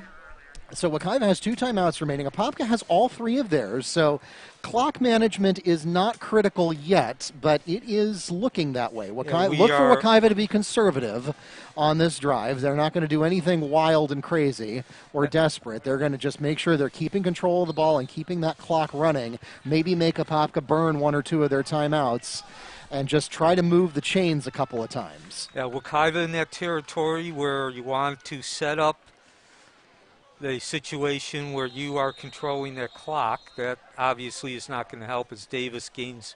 Well, that was actually Amari Thomas on the carry, and that will be no gain on the play. It brings up 2nd and 10 for the Mustangs from their own 30. Excuse me, their own 35. So if you did not join us in the first half, all 21 points were scored during the first half. Wekiva took the opening possession, marched 80 yards on 10 plays. Then a 70-yard completion from Lohman to Robinson, a simple screen pass. Wekiva's secondary got sucked in. They were looking for the run, and there was nothing but green for Robinson. And then a block punt returned 17 yards for a touchdown, gave Wekiva the 14-7 lead. Handoff to Davis again, trying to hopefully maybe overpower the D-line and gain a couple yards. I think your final total is going to be 0. Yeah, maybe a generous 1. Chad Davis on the carry for the Mustangs, a gain of 1 on the play. That'll bring up 2nd and 9. Well, Neil, I know I said that the Mustangs were probably going to keep it conservative and stay on the ground and just try to, use as much clock as they can. And, well, they're doing that, but they may be going a little too far in that direction. The problem you do have to move the chains a couple of times. The problem is Apopka still had all 3 timeouts. So we've only had about 15 seconds taken off the clock. And as we mentioned, Apopka is a team that has great explosiveness and dynamic, and we saw it tonight on the 70-yard touchdown pass. Apopka takes their first timeout of the second half. That leaves each team with 2 timeouts remaining. Again, we want to remind you that Apopka has a first-round bye. They will travel to the winner of Winter Park versus East Ridge for the regional quarterfinals on November 20th at 7:30. Wekiva does not have a first-round bye. They will have to play in the first round, and that will be November 13th at 7:30, and it will be at Melbourne.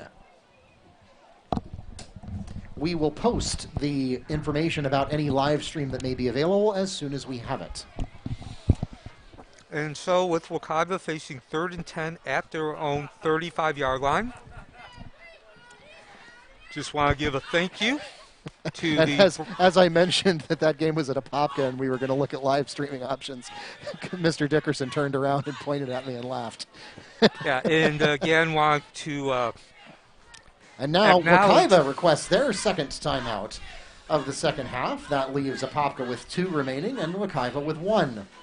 And do want to go ahead and acknowledge with 2:28 left in this ball game and Wekiva holding the 14-7 lead, our broadcast production students who are manning the camera. Yes, especially if you watched our broadcast 2 weeks ago at Apopka with Evans, or if you watched our broadcast at South Lake, you know how much we appreciate and value Mr. Dickerson and the broadcast production crew. Our broadcast is so much higher quality when we have their multi-cameras and we have dedicated students who are running those cameras, and Neil and I are not trying to multitask. So we greatly value them, and certainly they have improved the broadcast quality since we started this 3 years ago to something that rivals, at least local cable television as far as polish. And here Muradovic is in trouble, and he's going to go down. Muradovic is sacked on the play by number 96. That is Devin Barnes.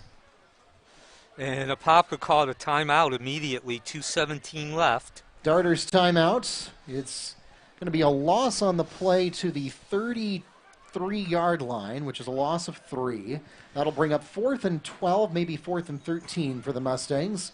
When we come back from the timeout, Apopka here has spent their second timeout of the second half. That means that Apopka has 1 timeout remaining, and Wekiva has 2, with 2 minutes, 17 seconds remaining in the ball game, and the Mustangs having a 14-7 lead here at the 14th annual Mayor's Cup. Yeah, and let's not forget, as we have this timeout here, Wekiva did take the lead on a block punt in a return for a touchdown. So if you're Wekiva, keep that in mind. You don't want Apopka to block a punt and then return it. So I'm Neil Fisher along with Mark Barchi. 2:17 left in the ball game, 14-7. Wekiva holding the lead. Maradovic, who's also the quarterback, will be doing the punting. Apopka will have one last opportunity to tie this ball game up. And here's the snap. It's a high snap. Maradovic gets it down, and boy, that's not what you want. That was ugly. Punt went about 20 feet in the air, about 15-yard gain total. Maradovic on the punt. It goes out of bounds, and the Darters will take over with decent field position. That puts the ball at what looks to be the 44-yard line of Mustang territory. So to put that in perspective, that was a net of 12 yards from where the ball started. And that was not entirely Maradovic's fault. That was a rough snap, and the Mustangs are frankly lucky that they didn't have a fumble return for touchdown there. Yeah, and funny, I just mentioned the problem on the punt. That's how Wekiva got the 14-7 lead. But if you're Wekiva, that was just about as bad a possession as possible. They go from recovering the fumble and having an opportunity to close out the game to now having to come up with a last stand for a second time. Well, it wasn't all for naught, though, because they did manage to make Apopka burn 2 timeouts and run some time off the clock, so that counts for something. Yes, and Robinson bowls ahead for 7 yards. Apopka going no huddle. We are under 2 minutes. From Baptiste Orthodontic Stadium, Wekiva holding a 14-7 lead in the 14th Annual Mayor Cup. Lohman swings out. Got him in. And that's going to be complete to number 5, Quincy Frazier, stopped by Cheney. And that's got a first down and more. Ball is spotted inside the 30 at the 28-yard line. That'll be a gain of 9 on the completion. 1st and 10, Darters. Lohman lines the team up. No running backs in the backfield. He's under pressure, gets rid of the ball. Completion. Pass is again complete to Quincy Frazier. This time he's taken down by Takavian Purdy. We're going to stop for a timeout. And I'm waiting for the signal for whose timeout that was. In the meantime, the ball is now at the Wekiva 26. Ball is spotted at the 26-yard line. That was a gain of 2. Yeah, with 1:15 remaining. For those of you who are not familiar with the Mayor's Cup, it's Apopka, which is located on the northwest side of the city of Apopka, versus Wekiva, located on the southeast side of Apopka. We have 1 minute, 15 seconds left. Wekiva holding a 14-7 lead. All the scoring, the 3 touchdowns being done in the first half. Wekiva took the opening kickoff, drove 80 yards on 9 plays. And then Apopka answered midway through the second quarter, a 70-yard pass from Jaqueen Lohman to Javon Robinson, a simple screen in which the secondary got sucked in looking for the run, nobody behind Robinson. And then Wekiva blocked the punt with about a minute left and returned it for a touchdown to take the 14-7 lead. Lohman's going to try to go to the left. And he's wrapped Nowhere to go. Johnny Cheney wraps up Jaquan Lohman for a sack. And last week against Lakeland, when they were trying to score what would have been the winning touchdown, Cheney came up with a huge sack on first down. That was the last series of downs in that game. He comes up here again big, and Lohman under pressure again. Lohman is sacked again, this It's time Luther by Johnson. number 8, K.J. Wilson. And just that quickly, the defense has come up big. 40 seconds left. Wekiva up 14-7. No huddle for Apopka. Well, they can't afford it. They burned all their timeouts. Now they're down to 30 seconds. And if you're Wekiva, you're remembering that 70-yard touchdown pass, which tied the game at 7-7. Don't let it happen again. Lohman going to his right. He's going to go deep. And it's picked off! That's going to do it! Picked off by number 22.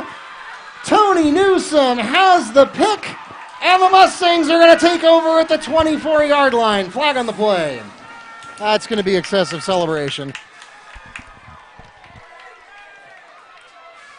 Well, that was about as big a play, a big a series, and as big a drama as you can get here. It might be high school football, but certainly the drama was not missing. And for the second consecutive week, Wekiva is going to knock off a top 10 ranked team, and they're going to complete the victory, secure the victory with a big play from its secondary. Yeah, with no timeouts remaining, all Wekiva needs to do is take a knee. We do have a player down, so we're going to wait for that to happen first. Unsportsmanlike conduct, excessive celebration is called against the Mustangs. And that will be half the distance to the goal. Puts the ball at the 13-yard line, the 11-yard line. Wekiva will start from there. And so Wekiva's defense, again, obviously the big play. What will be remembered about this game is the interception you just saw from Newsom and the 2 sacks which came before, which forced Loman to have to throw that pass in the first place. But let's remember, Wekiva's defense has stopped 2 Apopka possessions, which did seem to be moving in the right direction. And, of course, the reason they were able to stop that was because of field position, and field position was set up by the special teams. Both of those drives began inside Apopka's own 20-yard line, so Wekiva's defense did have some room to work with as far as giving up yardage, and that will do it as the final snap is down. A knee is taken by Maradovic, and Wekiva breaks a 2-game losing streak in this Mayor's Cup. The final score, Wekiva 14, Apopka 7, and the winning touchdown came with 1 minute left in the first half. A block punt returned for a touchdown. That takes us to the end of the ball game, and the Mustangs have won the Mayor's Cup. 14-7 is your final score, and that wraps up the season on senior night. Ladies and gentlemen, don't go anywhere. We're going to go down to the field and have the presentation of the Mayor's Cup trophy in just a moment. All right, Neil, I'm going to leave the press box and head down to the field. We've got Mayor Nelson. We'll leave you to the broadcast. Just leave your microphone hot, and maybe it'll be able to pick it up from the speakers. Okay, well, thank you again, Mark, and thank you for joining us. Again, the game itself was very exciting and, of course, drama throughout, but it reached its crescendo in the final minutes, and now as the Wekiva Mustang team congregates around the 40-yard line, we will wait for Mark to get down to the field, and he will formally present the trophy, which goes along with winning this game, to the Wekiva Mustangs. Again, a 2-game losing streak has been broken by Wekiva. This will be the 5th victory for the Mustangs. They have won twice during the regular season, won twice during the playoffs, and that brings us to tonight, the 5th time they have won this Mayor's Cup, also known as the Tater Bowl. Not a lot of scoring, certainly a defensive battle. Big plays were the decided the outcome tonight. Wekiva taking the opening kickoff at their own 20. 9 plays later, they scored.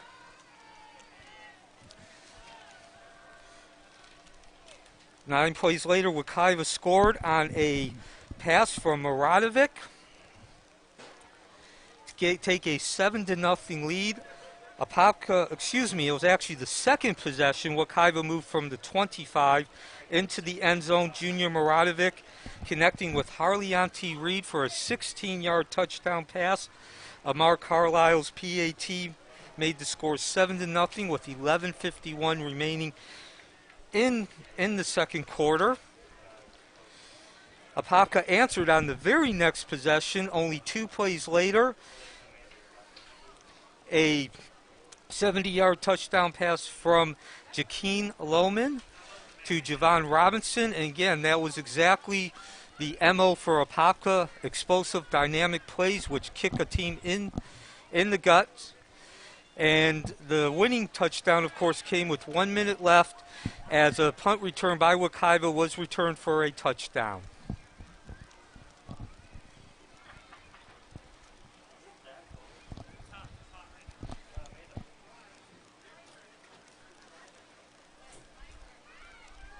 And so we are going to go ahead and get the presentation of the Mayor's Cup. Mark Barchi, of course, my partner, walking out to the field.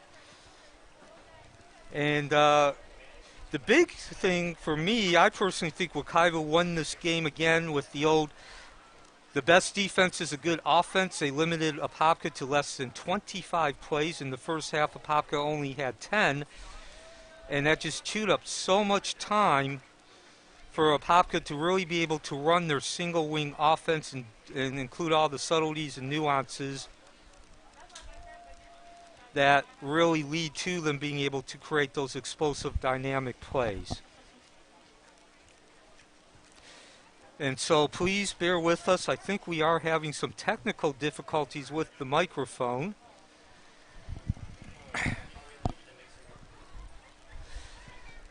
So our final season records, Apopka will end with a 5-3 record. Of course, their 3 losses will be to Wekiva tonight, West Orange by 15-14 score. That game went into overtime, and 22-21 against Jones. They defeated Ocoee, Dr. Phillips, Lake Brantley, Evans, and then Lake Mary. And as Mark mentioned a couple of times during the playoffs, they will have a first-round bye in the playoffs.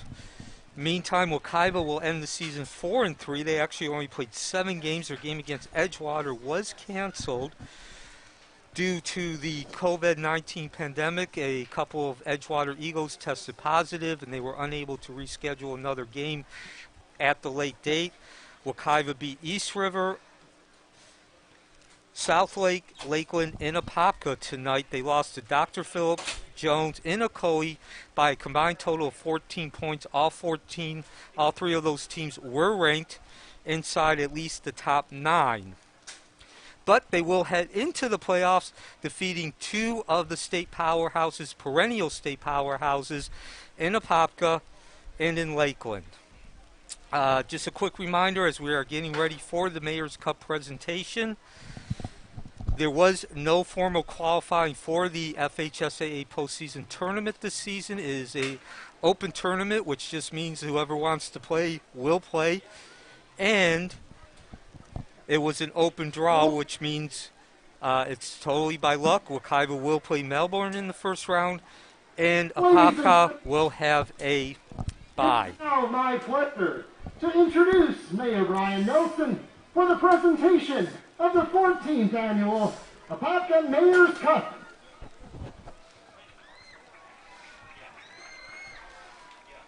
Thank you. What an awesome game. Right down to the end, Wekiva came through the pinch. Big defensive stop there at the end. They take up the cup for 2020.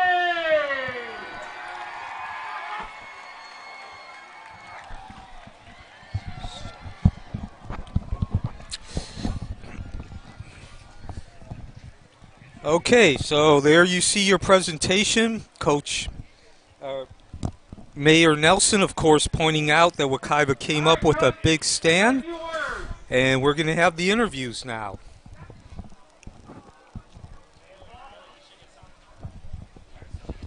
Coach Bedison, Wekiva's head coach, is see what he has to say.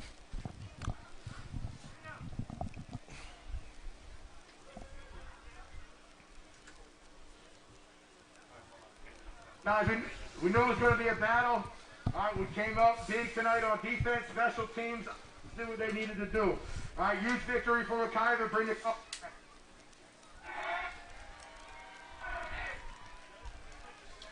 So again, please be patient. We have been having some technical difficulties. It's 2020. I guess you gotta expect the unexpected this year. But Thank you to Mayor Nelson, Coach Medicine, and everyone who participated in making tonight's Mayor's Cup a success. 14 to 7 is your final score of the 14th annual Mayor's Cup, and the Mayor's Trophy will sit Wekiva High School for the next year. Okay, so there is your presentation of the Mayor's Cup. Wekiva, of course, reclaiming that trophy. It will be displayed in the lobby at the administration building. Once again, ladies and gentlemen, we congratulate our senior members of the class of 2020.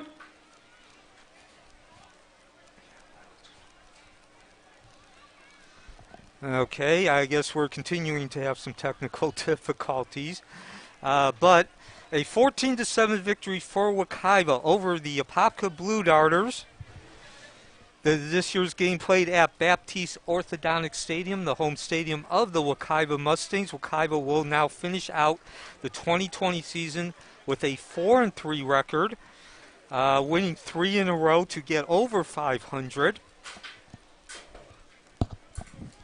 And as you see the team now huddling at the plane of the end zone, I'm sure Coach Bedison will have some inspiring words after a very strong victory tonight. Of course, this marks the 4-3 record. Only 8 games were scheduled to begin with because of the pandemic, creating a late start. And then the game against Edgewater, which would have been the 3rd game, was canceled. Unfortunately, a couple of Edgewater players tested positive for the coronavirus. And being a late date, Wekiva was unable to find another opponent to replace Edgewater.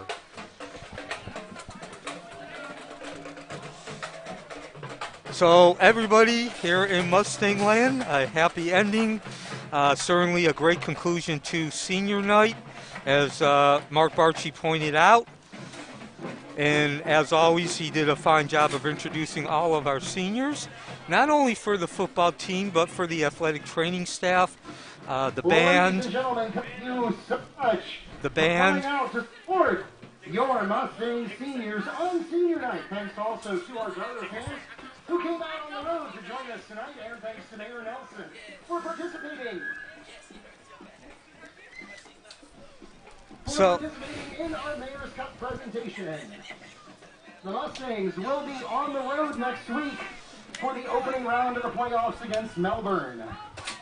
That game will be Friday at 7:30 at Melbourne. When we find out anything about live streaming options, we will be sure to post it. Okay. And so Mark is now back in the booth. How's your heart doing there? Mark had to run up the stairs a couple of times. Yeah, a little winded here, of course. Naturally, you get down there and then realize the batteries are dead in the microphone. And so a couple of sprints later, we got that taken care of. Okay, so as always, a fine job of doing your presentation. And, you know, we talked about this. I know you can look at all the stats, all the big plays, but I really think the difference was, again, the best defense is a good offense. I'm not sure exactly what the final amount of possession and time or plays run were, but I believe it was about 3 to 1. This out during his 5-year tenure. Wekiva comes into this game off the big victory against Lakeland, and that's important because Lakeland is a team whose MO is the big explosive kick to the gut play, and that's exactly what happened tonight.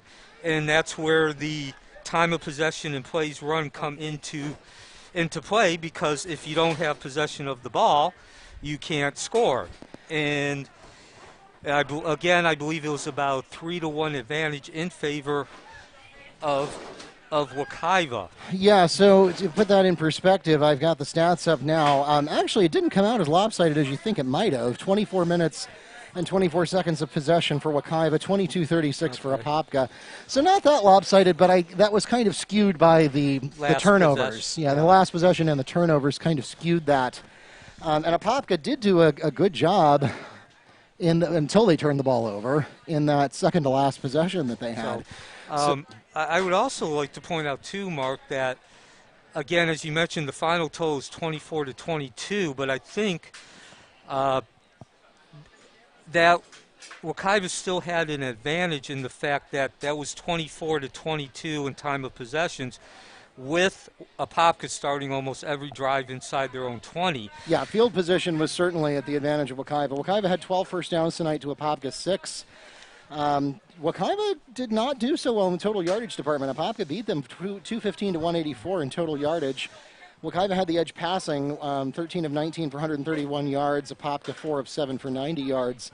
And Apopka certainly won the rushing game, 125 yards on 30 attempts to Wekiva's 53 yards and 27 attempts. Penalties harmed both teams. Apopka 10 for 80 yards, Wekiva 11 for 76 yards. But really, the key to this game is the 3 turnovers, 2 interceptions and 1 fumble lost for Apopka, and that really took the wind out of their sails at key moments. And any chance of a comeback, and certainly Apopka is a dangerous team. You can easily imagine any of those possessions where they turned the ball over without that turnover could have gone the other way. Well, again, they scored their lone touchdown on a 70-yard, a simple screen pass. Right. It wasn't like a 70-yard pass down where the Lohman, the quarterback, had to throw it in stride to his receiver. It was just a simple pass, dump pass 2 yards past the line of scrimmage, and Wekiva's secondary got sucked in with the run. They came up and there was no coverage behind Robinson, the running back who caught it. Yeah, and of course, if it seems like Neil and I are looking away from each other, it's because I should have flipped the screens. I should have put Neil on the right and me on the left. The two of us are both seated in the press box, but because of social distancing rules, he's way over there and I'm way over here, and that's why we're on a split screen instead of being next to each other like we would normally be. And I have arranged them the opposite the way we're actually sitting, so it looks like we're staring away at each other into the distance, but I promise we're not being rude. But yeah, I mean, to your point, Neil, you know, any of those turnovers, if they had not been turnovers, could have turned into touchdowns with just a couple of things going differently. And just like that, you're in an overtime game or in a Apopka win. So, but that being said, you do have to give credit to the Wekiva defense because those turnovers didn't happen by accident. I mean, certainly Simeon Mikkel is probably your defensive MVP for the night. He had that fumble recovery. He also had, on the blocked punt, he was a key part of that play. So, you got to give him a lot of credit. And the Wekiva defense in general was, I mean, with a couple of exceptions, really stifling tonight. Yeah, as you mentioned, Apopka was held, I believe, what was it, 215 yards, which is their team that averages over 400 yards a game. Again, they run that single wing, which is so predicated and dedicated to misdirection. The counter play is their bread and butter. And it's not, the single wing does not function on misdirection in a large scale in terms of running a lot of sweeps and draws and running the ball out to the hash marks. There's just a lot of subtle misdirection and counter action between the tackles, and that's why Lohman is such an effective quarterback, not only with his body, but he understands how to use that body. He's a very difficult guy to tackle, and for the most part, he did get his yardage. He probably did average about 5 yards a game, but Wekiva was able to minimize those gains in terms of the impact. And the defense really shut down their single wing and the concepts of misdirection and counteraction in terms of the impact. Apopka did get their yardage, but every time they got into Apopka territory, they were able to come up with the plays that stop a drive. And that, again, goes back to the field position, them having to start, I believe, every possession, I believe they started inside their own 20. And that does take a lot. Even if you are a very efficient team and you can move the ball like Apopka does, it's so much is taken out of you when you have to move 30 yards just to get it into the opponent's side of the field. Also, just want to mention, too, on that final drive, you know, and again, going back to my point, they moved the ball from the 44 to the 26, and then that's when the drive stalled out about 3 plays later. That's when your energy gets used. And Apopka has a 1st and 10. They're at the 26. This was the second consecutive week that Nick Felix came up with a sack on first down, and that set the tone for the whole series. And, of course, that was the final series. Tonight, Newsome comes up with the big INT, which secures the victory. Last week, Tamarian Foster knocked the ball away on a pass that went into the end zone. So that takes us to the end of the regular season, and now we look toward the postseason. As we mentioned a couple of times during the game, Wekiva travels to Melbourne next Friday, November 13th at 7:30. We don't have the details of any potential live stream of that, but we will post them on WekivaMustangs.com and get them tweeted out as soon as we learn of what, if anything, they are doing. For that is a first-round playoff game. The playoffs are one round bigger than they usually are because of the blind draw. So this is actually it's whatever's past the quarterfinals. So that'd be the round of 32, I guess. Yeah, this it's like the NCAA basketball tournament. Yeah. Really, all the NCAA sports, you have 64 teams. I know the basketball tournament has 68, but that's the play. Most people consider the first 4 games the play-ins, but basically it's based on this concept of 64 teams participating. And that's what we will have in this tournament. Just again, a reminder, this year because of the pandemic, it is an open tournament, which means everybody who wants to participate was given a spot. Right, so this will be effectively the round of 64. Wekiva plays at Melbourne at 7:30. It's single elimination, so they must win. If they win, then they will home team bottom. So they will host the winner of Winter Springs versus Tohopeka Liga. If they were to win again, then they would host the winner of Wiregrass Ranch, East River, Lake Howell, or Mitchell. And then if they were to win again, they'd go to the regional championship game. Apopka, on the other hand, gets a first-round bye, so they automatically win. In the round of 64, they go straight to the round of 32. They will play against the Winter Park versus East Ridge winner, and that will be an away game for them on November 20th at 7:30. So they get next week off, which I'm sure they will value that opportunity to get in the extra practice. I do want to offer a programming note. We don't know whether we are going to get to host any of these playoff games or not.